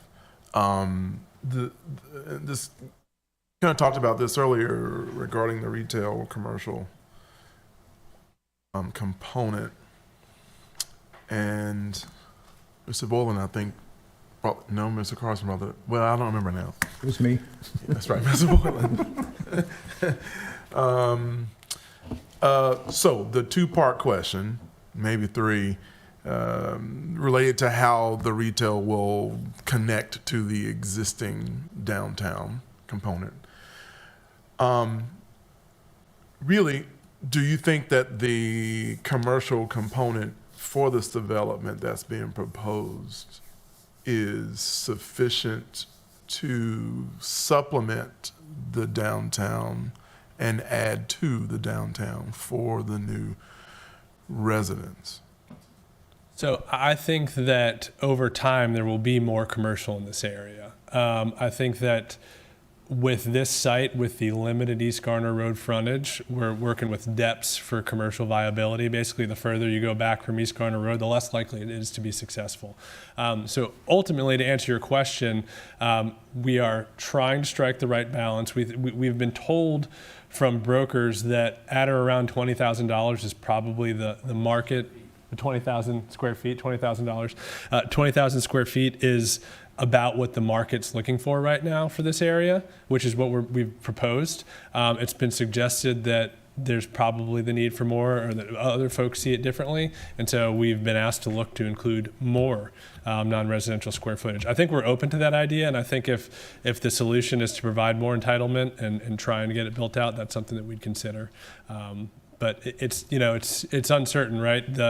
That size user, they don't sign up at this point in the process. They want to have something built. They want to have site plans approved. That's when you start to get tenants and users of that size of space. So it's a bit speculative, but based on the market experts we're working with, we think we're right within the range. Is there any commercial that is included in the multifamily component, like ground floor established, where we're starting to we have a little bit of that in downtown Garner now with our new commercial building. When that does come, that ground floor is commercial and townhouses above, which, hopefully we begin to establish a precedent for that. But then when we begin to bring this in as well, that, should that begin to establish a similar type of precedent? So there's none proposed with this current plan, except that we're required to have co-working space of 1,500 square feet. So there's a co-working space that would be included within the multifamily, most likely. So that would be mixed within. Vertical mixed use is hard. It's really hard, especially when you're proposing standalone non-residential that would compete with it. It essentially makes that a lower tier of options for your potential tenants. We've had those discussions, talking again with the retail brokers, could this be successful? Just to be frank, we're skeptical. We don't think it has much of a chance of viability at this point in time. So we think the best use to provide the most non-residential uses would be an expansion, if anything, of the existing kind of standalone retail. I want to be able to say that I agree, but I'm not sure that I can say that just yet because It's hard. It's hard. Yeah. But because this is so close to downtown, and with our downtown expanding and growing, I think this development has a really important opportunity to engage that and help the downtown kind of establish a larger footprint, especially as we think about how this connects with pedestrian traffic to New Rand Road, whatever that looks like, right? And we cross. We want people to connect to the Greenway trails and walking trails in that neighborhood, and so that creates a level of walkability, point by point by point by point. So that's one of my comments. I'd love to. And just to kind of, I feel like I was a little strong in my comments in that we are not saying no to it, and we are looking at it as we speak. Like, we're having discussions to figure out, is there a way? And what it all comes down to is when we're looking at this project as a whole, it's just risk tolerance. And frankly, it's Robert's risk tolerance. How much more can he stomach? And so that's the question. Like, we've got concerns. Can we take on that risk? And we're trying to figure that out. Yeah, I think it's a risk for the town too, actually. It's a big right? project. Because we're bringing people in to be a part of the neighborhood and the community. So it's just as much of a risk for us to make sure that we're establishing something that's going to complement the existing downtown and commercial, but also expand to then eventually connect to what goes beyond that, even along the Jones-Sasha's corridor. The images that you have shown for the parking garage, precedent imagery, and the commercial architectural concept, do you think that it connects and should connect and should have a character similar to what the character may be in the downtown currently, or perhaps in the surrounding residential component that, of course, right off Garner Road is a little more historic. Any thoughts about that? It's a good question. Early on, when we were trying to come up with the theme of the project, the idea with the park at Garner Station was that this would have somewhat of a train station type theme, trying to figure out how to incorporate that. We came up with architectural commitments and material commitments that we thought started to express that intent. But frankly, as time went on with the project and the focus on baseball fields and things like that, the retail became kind of a, well, that's good. We thought, at least, like this is safe. Let's focus on the other areas. So it's not something we've talked about lately. Certainly not something that we disagree is an important goal to fit in with the surrounding area. It just hasn't come up lately. So something we can look at as well. I would like that to happen a little bit more, I think, with this, because it is a really huge opportunity again. And the town has spent a lot of time on our clue to figure out what the character of neighborhood developments and mixed use developments and the kind of mixing of residential and commercial should look like to begin to blend the character of the existing neighborhood to feel like it, it's supposed to be there in a way. And so I think we've done a good job of establishing some references that might help the process a little bit more. So I would love to see a little bit more of that character established or researched, and how I just the garage component feels like it is it just came from a large downtown neighborhood district that scale doesn't seem to connect with the scale of maybe all of our downtown, but not all of it. But there are a few with the precast concrete panels that I don't know, really fits the neighborhood. Now, that's just an image. That doesn't mean that that is what you are proposing. But, you know, when we see that, I see a different type of character that's being proposed, even within what you may be proposing as townhomes and an apartment. So, you know, we don't have any parking garages in downtown Garner just yet. It's coming, but we also want to make sure that that also fits within the character of the downtown community approach, and then as it begins to change into a more individual footprint. What this plan illustrates here is you can see where my cursor is you know, we do a parking garage, that's where it would be. What's envisioned there would be what's called a tabletop parking deck. So it's one level on grade, and then one more level on grade above in the air, and then that would all be surrounded by the residential units.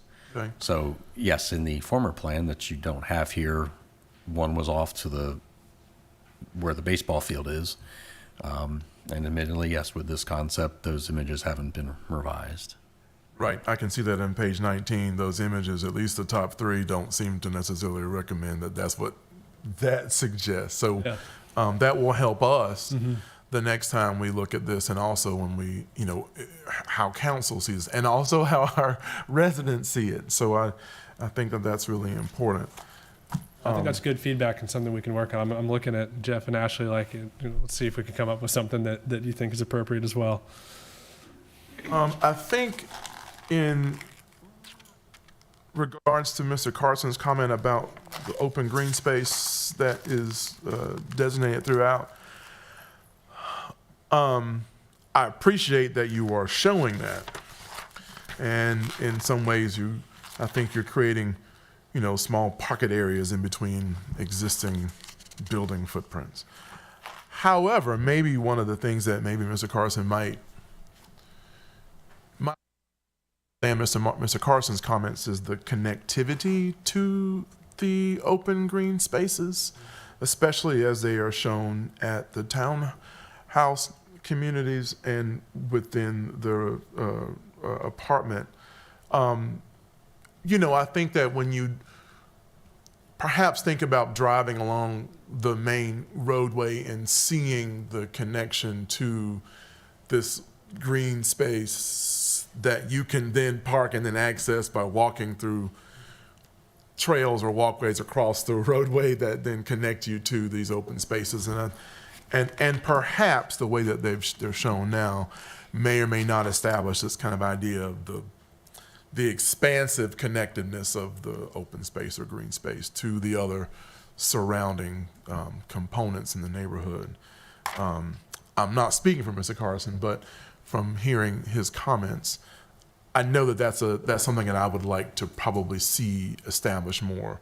The ability to see the pedestrian way connect through the existing townhouse, and you know, even the long open space in between the townhomes.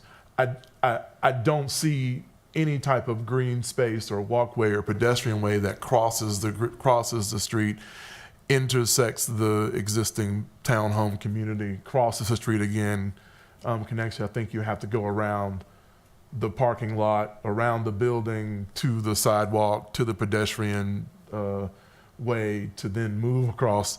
So maybe there's a way, perhaps, to find pedestrian extensions through the building, cut through the mass to provide ways of connecting across the public way.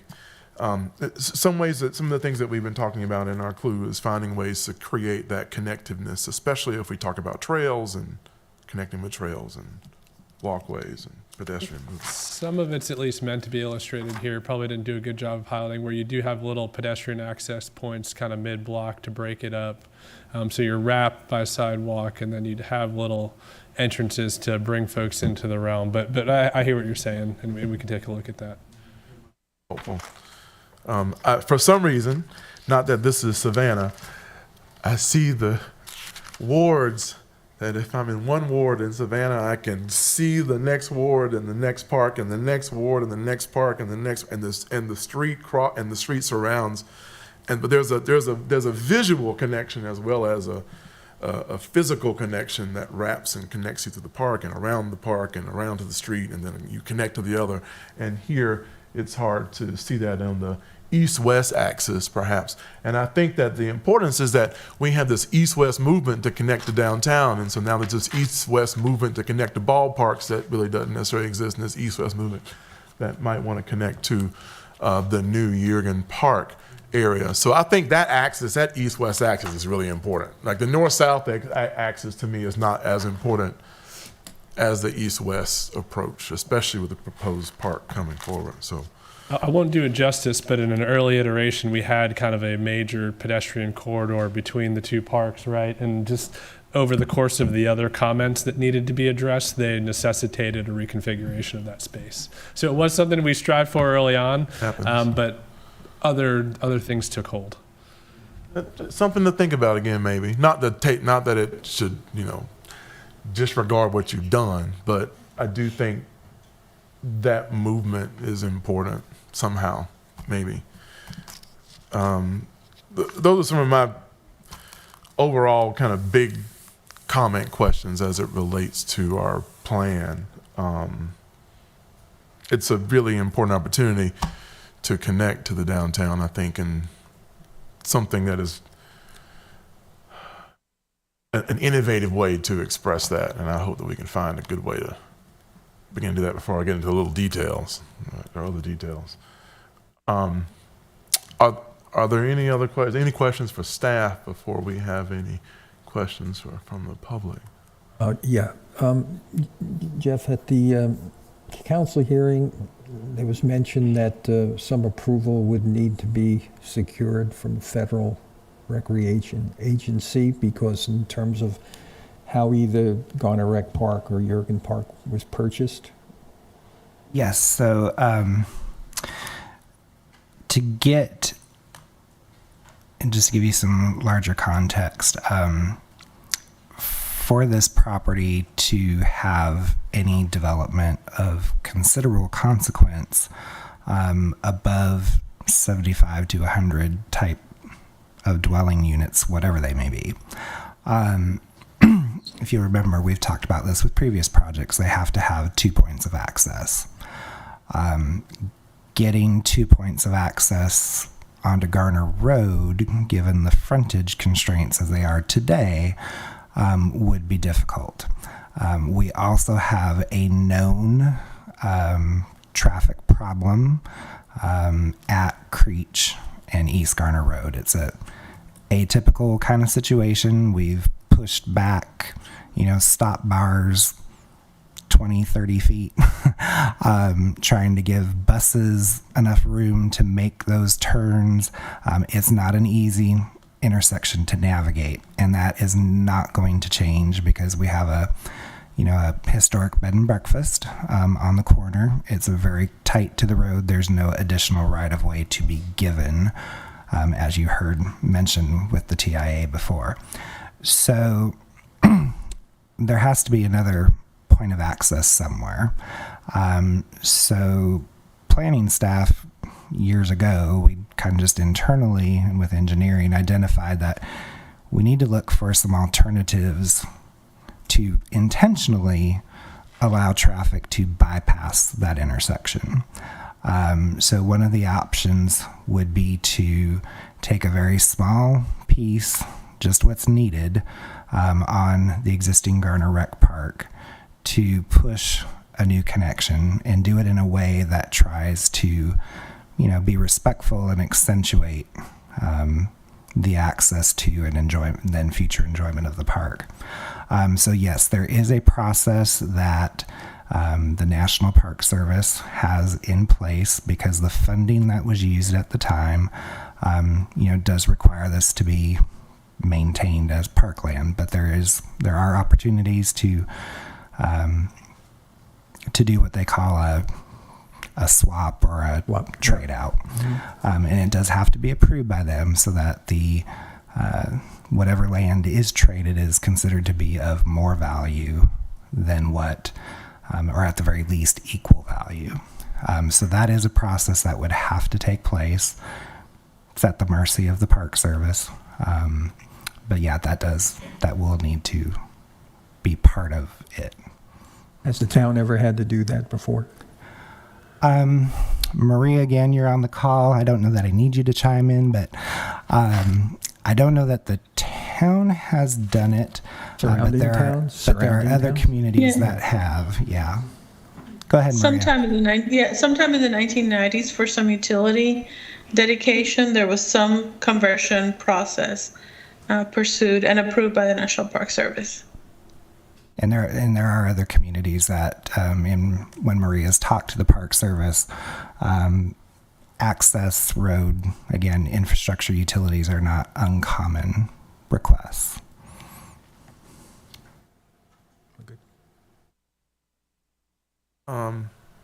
I think I forgot to ask one question. Of course I did. Was there a reason that you left out single family? Just trying to get density in the right location. Felt like this was a good location for density, given all the other policies at play.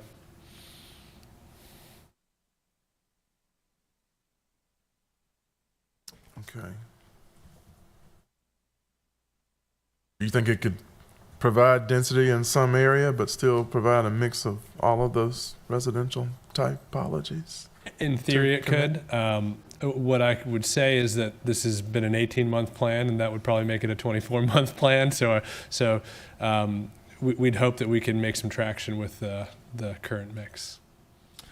Okay, well then perhaps some of the character of the proportion of some of the townhome units might begin to suggest that of a smaller scale at the front, maybe. Something to think about. I send you back to our clue and our character development and some of the images that we worked on to see if maybe anything there could help establish maybe some adjustment to some of the scale, proportion. There's a good chance that we can do some of that. It's just something it hasn't come up until right now. And that's why we're here. I hope that what we can do is help you figure out what would be helpful for our town. I think that we all know that this type of development is, important at some point. But we want to make sure we do this in a very integrated way and as connected as we can be. But we appreciate this. Are there any other questions for the applicant or for staff? I'm going to hold them until we hear from the public, I guess, if there's some more. That being said, is there anyone in the public that would like to speak in favor of the project? Anyone that is against the project that would like to speak?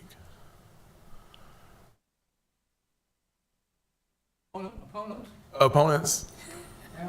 Yes, sir. If you'd like to come forward, please give us your name and your address for the record, please. All right, I'm Ross Whitfield, 503 Longview Street, here in Garner. I've been a resident here since 1972. Some of you may not realize, but I was the first full-time Parks and Recreation Director for Garner. The first. I think we've been through 7 now, so anyway, times have changed and things were different, a lot different when I came. We didn't have anything, nothing, until the town board of Alderman, that's what it was known by then, the town board of Alderman, Mayor Joe Creech, James Stevens, Audie Barefoot, John Watkins, and Nathan Yelton was the town board.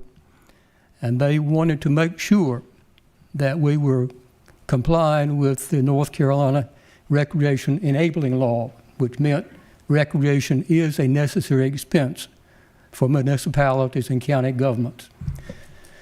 So they hired me as full-time Parks and Recreation Director, and I remained here for over a decade. And I've been involved in all the baseball programs. Yep. Field is baseball and softball. We had ladies playing softball, adults, along with the young ladies. Very active program. And I just want to make sure that we fully understand the planning aspect of Garner Recreational Park through the town board, the Parks and Recreation Committee, and other interested people. I've been involved in all the baseball programs from T-shirt League to American Legion, heavily involved with softball over the years. And this park, Garner Recreational Park, we're talking about multiple use, both for the men, the women, girls, and the ladies playing softball on those facilities. So it's more than just baseball fields. It's baseball, softball. I'm sure that if you had young girls playing softball, which my granddaughters are now playing, my daughter played softball with the programs here in Garner, and I think that it was just a highlight. We hosted a midget girls state tournament here in Garner, and they were so happy to come to Garner to participate in that program many years ago. The town board, again, wanted to make sure that Garner Recreational Park was about half, it's a little less than 20 acres, a little less than 20 acres, but half of it basically active recreation, half passive. And that was the intent for the town to develop these facilities. The baseball, softball complex took over some of the heavy usage of North Garner Middle School ball field. That was so heavily used over time, even the constant dragging of the field caused a washout effect. So the town had to go in there and bring a lot of dirt to rebuild that surface, new lighting system and so forth. So I think that the efforts that our town board made at that time to make sure we're covering all age groups, and it worked out quite well to do this. Later on, of course, we were able to get Mayor Creech he called me up directly and said, hey, go ahead and get the paperwork ready for South Garner Park. You may not realize that only cost the taxpayers of Garner $25,000, matched with $25,000 from the Wake County for the LWCF grant of $50,000, so it's a $100,000 project for purchase. And then we got more LWCF funds rather to develop the property. I hope you members of the planning board received the email I sent. I looked on the website and got the email address, so I thought perhaps tonight I would just read something here directly related to the LWCF. This program requires that recreation spaces must be maintained and remain open for outdoor recreation in perpetuity. This provision states that no property acquired or developed with land and water conservation fund monies shall be converted to other than public outdoor uses without the approval of the Secretary of the Interior. Now that's directly from the law. When I saw this, at the town board meeting, I watched it on TV. When I saw that road crossing the end of the park, it just floored me. I just could not believe anybody would want to put a road across Garner Recreational Park. The trail system that we developed, made up, we got a grant from the Youth Conservation Corps, YCC for short, if you're not familiar with that. But we had these teenagers coming out and they helped in the parks. Very low cost for the town of Garner, but with proper supervision, we got a lot of work done. We had the trails marked and everything. I think you might want to just pull up on the internet, Garner Recreational Park, and just see some things, the pros and cons perhaps, that people have said. We used to have an active mountain bike program, and they would go riding through the park too. I think that it's very important that we look at what was and what is. I walked the trail the other day again, there and also South Garner Park. The park maintenance crew had been through the trails at Garner Rec Park, and the leaves had been blown away so you could see where you're going. I suggest you get out there and just walk and see what's there. The stream, even with the drought that we've had, the stream is still flowing. It's just, it takes your mind off things and get it back to nature. It's a release. It really is. I spent a great deal of time at my farm up in Person County, too. I live here in Garner and have for the last 51 years. So I have to get away. It's just, the traffic is just bad. Saturday morning, I went to get gas down at BJ's. Now, coming back, and I was coming down Garner Road there, I live on that side of town, North Garner side, and I was making a right turn, gave my signal. All of a sudden, this car goes whizzing by me and blew the horn. Like, what are you doing here turning off Garner Road? It's just getting too congested, too congested. We have 2 middle schools on this side of, on the Garner side, the old Garner side of 70. The 2 elementary schools. It's buses morning, and of course, a lot of the parents pick their kids up, so there's lines waiting to pick their kids up and go home in the afternoon, bring them in the morning.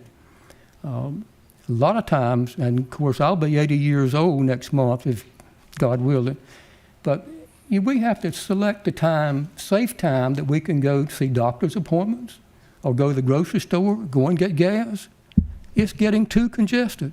If you look at those subdivisions up and down Garner Road, all the way from, down at Auburn now to into Raleigh now, and if people from that way are coming to the shopping center out here, the people from that way are going into Raleigh for work, it's just getting awful. I'm going to leave it at that, and maybe some of the other people here may want to say something, but that's kind of limited to the 10 minutes I got, I guess, right? That is All true. right. But Thank you. thank you so much for that feedback. We really appreciate that.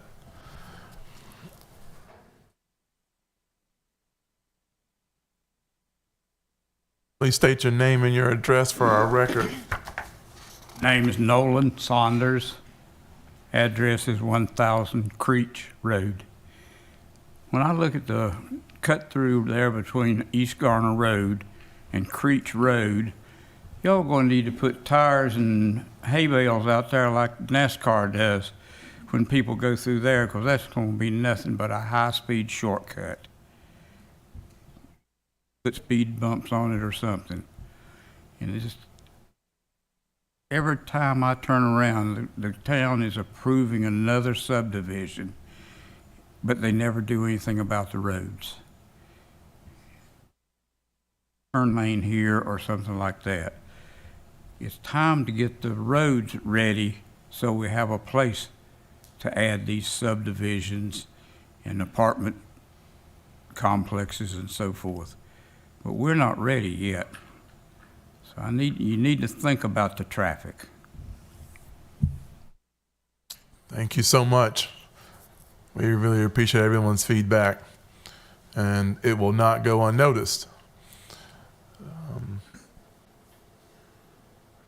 If there are no other comments for or against.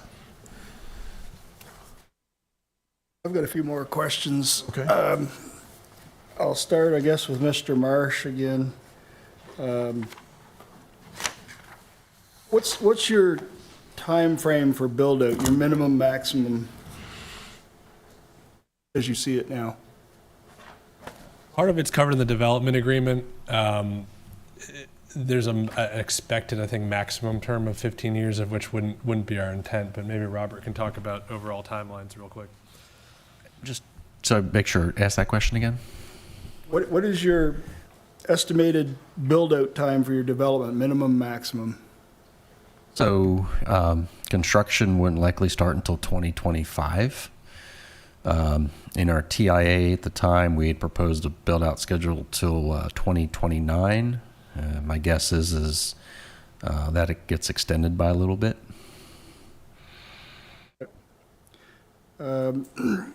Another question here, and not in any particular order, but For your multifamily, you are showing 1.5 parking spaces per unit.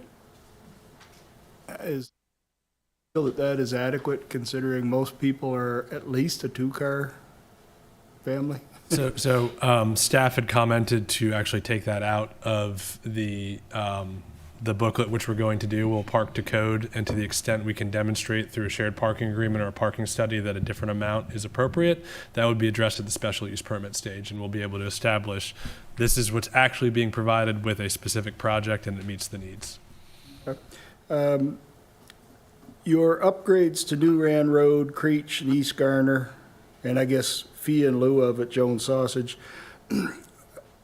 if this was to be approved, I guess in January, or I'll say at a future time, would you commit to starting those improvements as you start the development? Because with all of this additional construction traffic, you're going to be impacting New Rand Road. You're going to be impacting Creech Road, more than a temporary construction entrance can handle. Same on East Garner Road. So I think probably one of the first things that needs to start is the off-site improvements as you start development. And would you do that and be willing to tie that completion to maybe your first CO takedown or something? So when staff talked about the some of the commitments that should be removed, those were phasing commitments for certain improvements, that should be addressed at the site plan stage and special use permit stage. So the way it generally will work is that Collector Street's essentially going to go in on day one, as would those intersection improvements where it hits, so that it's all done at once. And then we would work with staff to ensure that at each part of the development, so when you get your special use permit for, say, the townhomes came in first, then you need to establish that you're mitigating the traffic of that portion. So it would ensure that the necessary traffic improvements are going in at the necessary phases. It's just going to have to be dealt with at the special use permit phase. And I've got one comment, and then I got one question for Ms. Chiefs. On page 29, and you don't have to look it up, but for townhomes, you have 350 townhomes, and you have a minimum 1,500 square foot dog park. For the multifamily, you have 700 proposed units and a 500 square foot dog park. Being a dog person, I think a minimum 1,500 is the minimum, but I think that given the expanse that you have from the north end all the way to East Garner Road, I would ask that you maybe look at having 2 dog parks down, like in the middle and down towards the south end, and maybe one up north. I think just 1 dog park in that whole 98 acres, a little lacking. And if you Good could point. just look at We'll that, take a look at that. Take a look at that. And my last question for Ms. Chiefs, can you tell me what based on that 6,600 revised vehicles per day, what the percentage is that you've calculated that would turn out onto East Garner versus Creech Road? Yes. So we assumed that 15% of the traffic would be on Creech Road. And that calculates out to about 990 vehicles per day. And then the remainder would be about 5,600 would be on East Garner. And your traffic study doesn't show any concerns with that volume of traffic on either one of those roads? That's what the improvements that we have identified are mitigating, and as Collier has in the, where is that?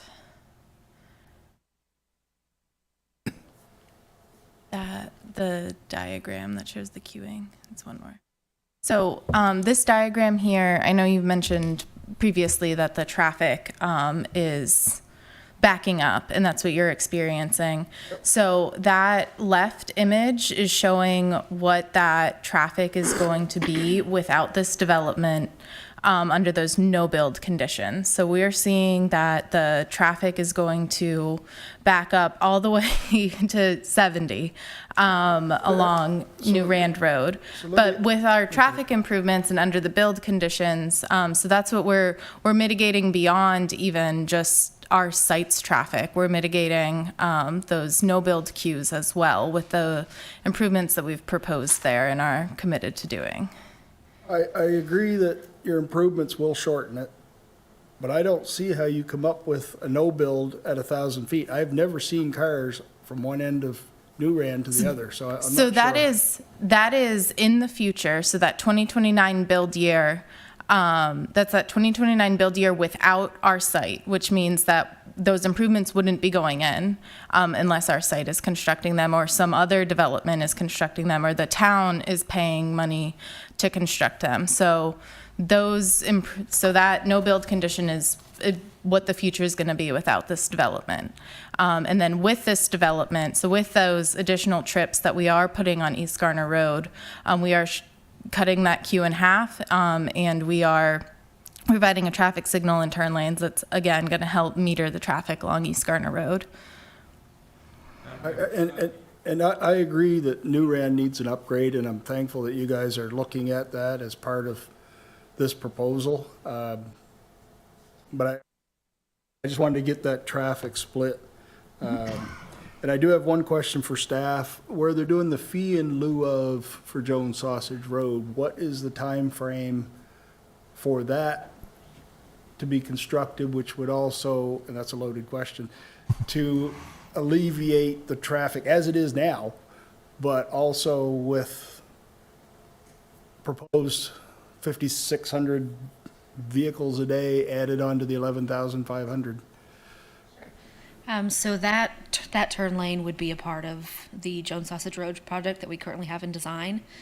The exact timeline of that is pending some direction from council at the meeting next week. So I will have a much better answer for you probably then. But currently, kind of following the path that we're on, we're looking at potential 2026 construction. So we would be, probably complete at 2027. So mid-build potentially of. This is separate from the proposal, but so does that include widening Jones Sausage from Amazon down to East Garner Road, or is that just the intersection? Correct. It's the intersection and work between Amazon and Jones Sausage. And we're looking at some scoping options now, so that's what we're discussing with council next week. That's all the questions I have right now. Okay. Mr. Boland, any other?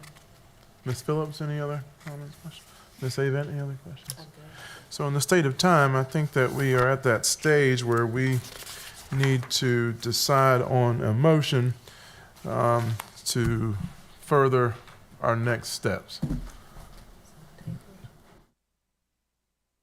We have a motion. I make a motion that we table it further discussion until our January meeting. Second. We have a motion and a second. Okay, the motion on the table is to table the case till the January meeting. I will call the vote. Gina? Aye. Ralph Carson? Aye. Philip Jefferson? Aye. Sherry Phillips? Aye. And Michael Voiland? Aye. And that's unanimous. Thank you so much. There is a lot to this packet, and so over this next time frame, for us to make sure we look at the holistic as well as the details, so that we can come back with more questions. And if there are other questions that come up in between now and our January meeting, to please reach out to staff and let staff know what those questions are, so that they can potentially address that with our applicant beforehand, and so that we can fill in the blanks of what we may have further questions on. This is a really important part, I think, project for us to really get right for Town of Garner. And so we thank our applicants for giving us detailed information and answering our questions, and we thank our public for your feedback. And again, all of it will be taken into account And if you have additional questions, please do reach out to staff. That's what they are here. That's what we are here for as well. So we thank you all so much for that. There was, like I said, there was a few of us that were at the recent swearing in of 3 of our councilors being reelected and our new mayor. And our new mayor has a catchphrase, and I think we'd do well to listen to that and try to use that as a guideline. Is this the best that we can do? And as this has been tabled now to January, and you have a chance to digest comments from us, from council, from staff, I know when it comes back in January, I'll be using that yardstick along with a few others. This is a very important development. It's a very important tract of land, and we need to get it right. And if it's not right, then we need to step up and say so, and perhaps something else down the road may come that might be better. We don't need to grab the first apple that falls from the tree.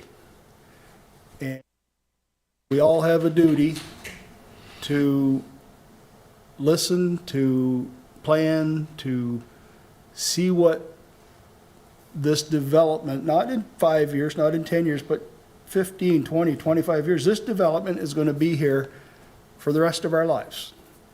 And if we're going to do it right, let's do it right. If we're not going to do it right, then let's just put it aside. And I think there's a lot of things to tweak, to adjust, to add, to deduct in the next few weeks before it comes back before the Planning Commission. And hopefully we'll have some more comments then, and we'll take a look at what comes before us. And hopefully that'll give everybody enough time to address a lot of these concerns. Thank you so much, Mr. Carson. I think we will all take that into consideration in this process. So I want to thank everyone for your time tonight. I know it's been a long night, and we still have business. Okay, well, next on our agenda are roles and land use decisions. Our town attorney will give us some updates on that to review for that, and then we'll go into our meeting schedule for 2024. Good evening, members of the Planning Commission. Terry Jones, Town Attorney. A while ago, Council asked me to provide some information on the roles in land use decisions. So I've done some charts that have been provided to you that go over what the Town Council does, what the Planning Commission, and to some extent, there are separate charts for the Board of Adjustment, and then what staff's role is in those types of decisions.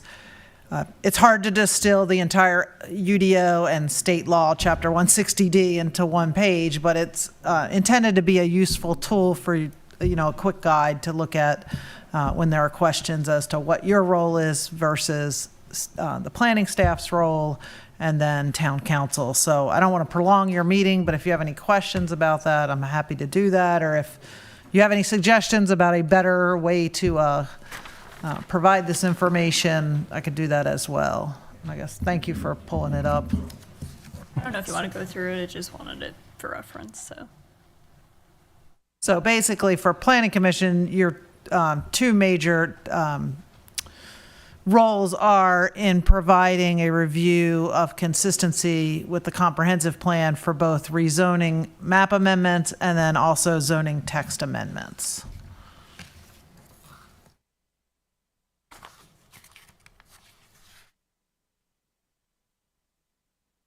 Does the Commission have any questions for Ms. Jones? Other than this is helpful. I appreciate that.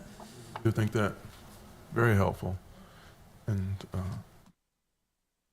certainly if you have any questions or, again, suggestions about, how to convey this material to both you and the public that you interact with, I'm welcome to have you email those to me. You ask a non-related question, kind of going back to the previous applicant. I Mr. Whitfield had brought up some language that he says was kind of part of that original Garner rec plan. Is that set in stone, or is that something that's still available to get an amendment to make this connection? So, Yeah. It's a legal question, so. yeah, I'm not sure exactly the text he was talking about, but obviously, the town received a grant, and with that grant came some restrictions, but those restrictions aren't absolute, and that's why there's what they call a conversion process. So if this plan would be approved, or at any time in the future that a road connection would want to be constructed through that, we would have to go through that conversion process. And basically the process requires that substitute property be replaced for anything that is taken away from the existing park. So it's not necessarily an acre for acre, but it has to do with appraised value somewhat. So we would have to acquire through some means an equivalent acreage somewhere in the town. Thank you. The rules that the language he was reading from is from the same rule book that also enables the conversion process. Yeah.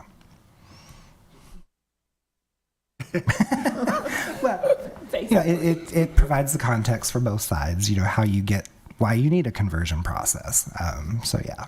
Yeah, in perpetuity doesn't mean forever, as far as governments go.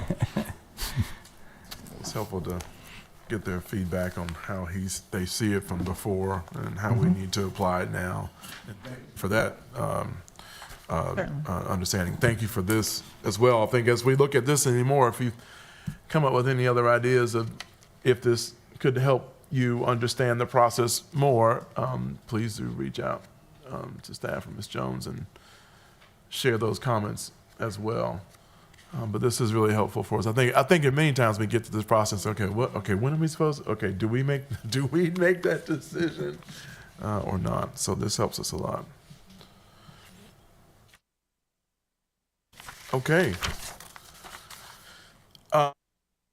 For a meeting schedule is listed also in that same packet. And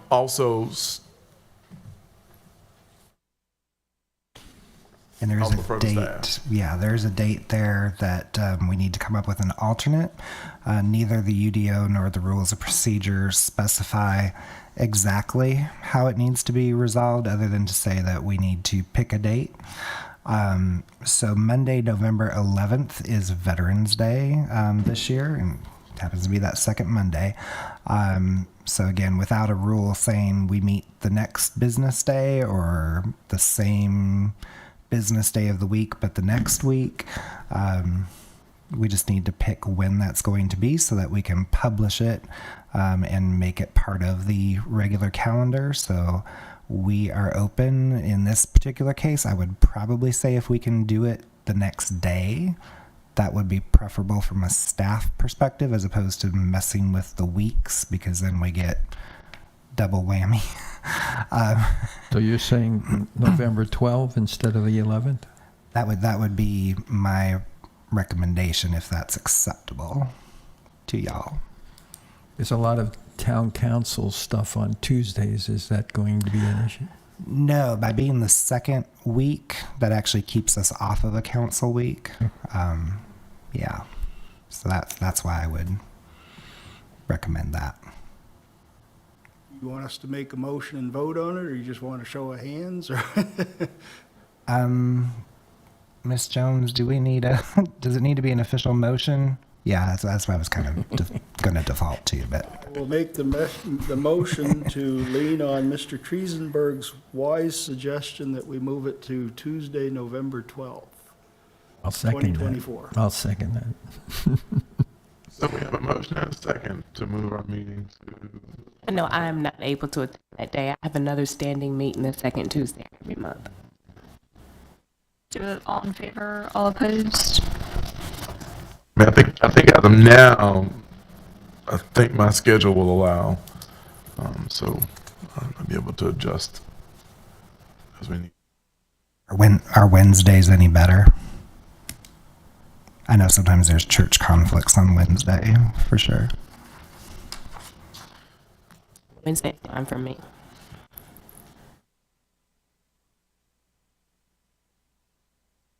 Well, Mr. Black, well, never mind. Yeah. Well, is Wednesday a better time so that we have a more, I mean, of course, we don't have Ms. Hodges here to. True, but I mean,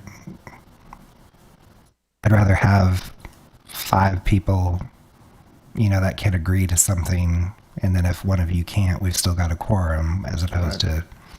That's true. That would help that process, so we do have a quorum if one of us can't make it. So perhaps Wednesday is the 13th? Well, I Mr. thought Carson. we were still looking at Tuesday. I can't attend on Tuesday. The second Tuesday of the month, I have another standing meeting. Would you be willing? Your motion? I probably wouldn't be able to be here on Wednesday, but, so it doesn't matter. I mean, Okay. one of us So not one or going to the be other. here, so either one. It doesn't- It's just, I was just going by what Mr. Triesenberg said. Yeah. He said from a staff standpoint, Tuesday would be better, so I was Sure. kind of hanging on that. Yeah, if it doesn't make a difference in the total number, then I would probably still ask for Tuesday, just because that gives us the most time between our meetings. Okay. Yeah, so all the other things being equal. Okay, so we have a motion and we have a second, so we are ready for a vote. So the motion on the floor is to move the meeting to the Tuesday, November the 12th. I will call the vote. Gina Avon. Aye. Ralph Wilson. All right. Philip Jefferson. Aye. Jerry Phillips. And Michael Goylan. Aye. It's unanimous. We are moving forward with reports from Planning Director, Mr. Triesenberg. Yes, thank you. Just a brief update on progress on cases since our last meeting on November 13th. First of all, on November 21st, Council approved the Garner Forward Comprehensive Plan. Several of you were able to make it. I appreciate that. And once again, I just want to thank everybody for their work and contributions to that process. We are looking forward to it. And again, we'll be implementing it with a target date of right after your February meeting. So your next 2 meetings, we will still be making consistency statements based on the older plan. And then if anything gets to a public hearing before that February 16th, that would also continue. So you might still have a case in March that would reference the old plan, but hopefully after that, everything will be based in the new plan. And, as we discussed tonight, that's not to say that we can't, that's fresh on our minds. It's the current thing. The consistency statement, as you all, I think, are aware now, at the end of the day, for the final vote with council, it doesn't matter if it's inconsistent or consistent. It just has to be judged against it. And then there's other reasons why the project might be good or not so good. And that's why you still make your recommendation just overall. So excited for that. Again, thank you all for your work, and thank you for those that were able to make it that night for the approval. Then on December 5th, both the Dewar Light Industrial Project on East Garner Road was approved, as well as the Jones Sausage Assembly rezoning that text only, the one without the plan. And then just a couple of updates. We have advertised David's position. We will be beginning. We've already had some applicants.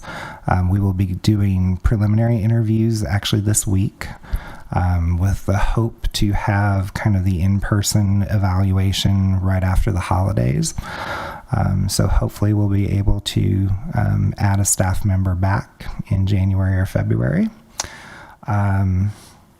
Still working through some possible readjustments to the remaining positions. with HR to hopefully get those filled in the first half of the coming year, if not sooner. And then, just so you're aware, the whole development services departments are working to roll out our new electronic permit review system.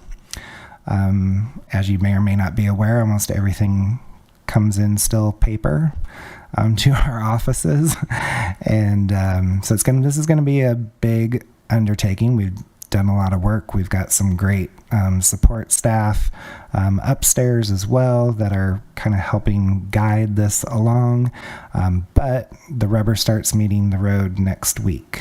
We're actually delivering our final databases to the software vendor on Thursday, and they're turning it around to us on Monday. And after that, we're committed to the new system. So we're going to be taking a little bit of a pause just in terms of submittals and resubmittals that are coming in while we kind of get things massaged and hopefully get all the kinks worked out on the back end of the system. But we hope, at least on the planning side, I think building inspections will go live with the public a little sooner.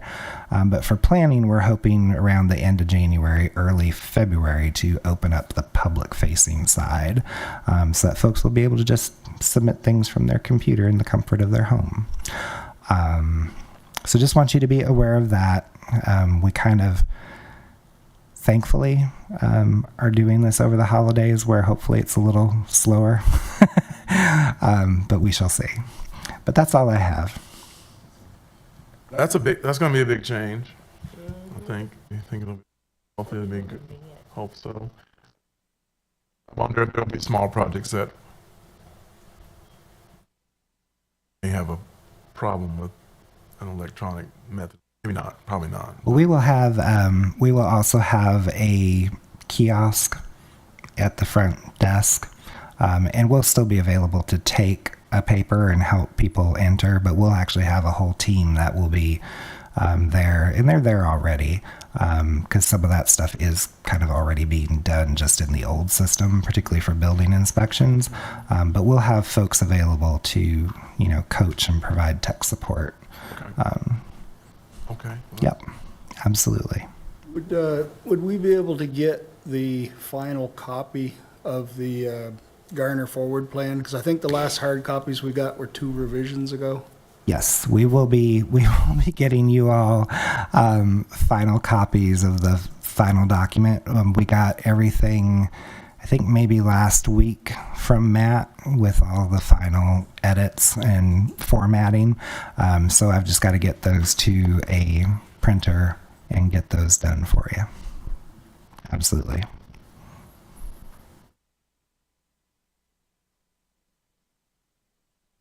Any other, Mr. Voiland, would you like to give us an update? I'm reaching for Ms. Blasco right now. Other than if you've driven by the VA clinic construction, you'll notice that there are solid walls now. So that's it. It's going fast. About that pretty regularly. What about the Duke Hospital, that Duke Hospital?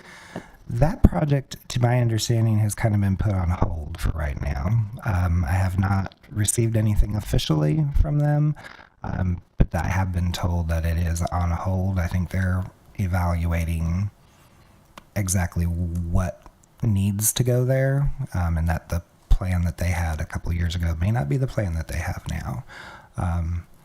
But it's not dead, but it is on hold.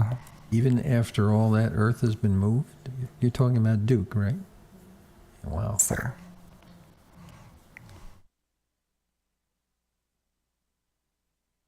Other. I would just want to ask, since, because of the events yesterday with our weather, I mean, we're going to have residents that are in need of submitting for building permits to renovate their houses and because of damage, and we have a system in place to help support them at this time? Yes, John can probably speak more specifically to it, but having been through these things before, there's kind of expedited emergency measures that are put into play. Yes, sir. Good evening, everyone. Yes, our teams were out, obviously, during the storm last night, but then starting this morning, our building inspections teams were out doing triage for all the affected properties. We know of 20 affected homes that have damage of differing levels. About 6 of those are not inhabitable currently. There's about 6 with more severe damages, and then a number of lighter damages. But we are waiving the reconnection fees to utilities and those type of things to try to facilitate that. And then we've also, our team is also coordinating along with fire and others and first responders any outreach to Red Cross, who's been on the scene offering assistance, and also our partners at Rebuilding Together of the Triangle, who's a partner organization that we use to do home rehabilitations in Garner, have also reached out and extended their assistance if there's any folks who might need some assistance with doing some of the rehabilitation. So I think from both being on the ground with folks as well as trying to improve processes or streamline processes, I think staff has got a really good handle, and we've got all the resources we can to try to address what's a really, for those folks affected, a tragic situation. We're still very fortunate, no known injuries, so we're feel very fortunate about that. So, wanted to thank the town staff and our first responders, our police and fire and EMS. I know several town councilors rode. I know our mayor was out in a time of terrible disaster like that for the people that were involved. It was great to see everybody coming together, even people coming out to help just move debris. Kudos to the staff and everybody for pulling together and helping get through that. thank you. We'll pass that along. Yes, please do. We'll do. We're here to support our town.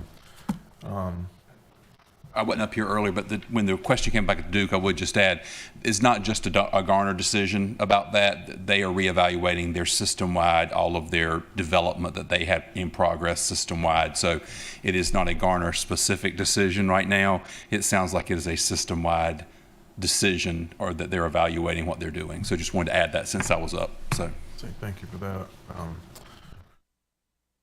All right. Well, if there are no other comments, questions, or so, we'll call this meeting adjourned.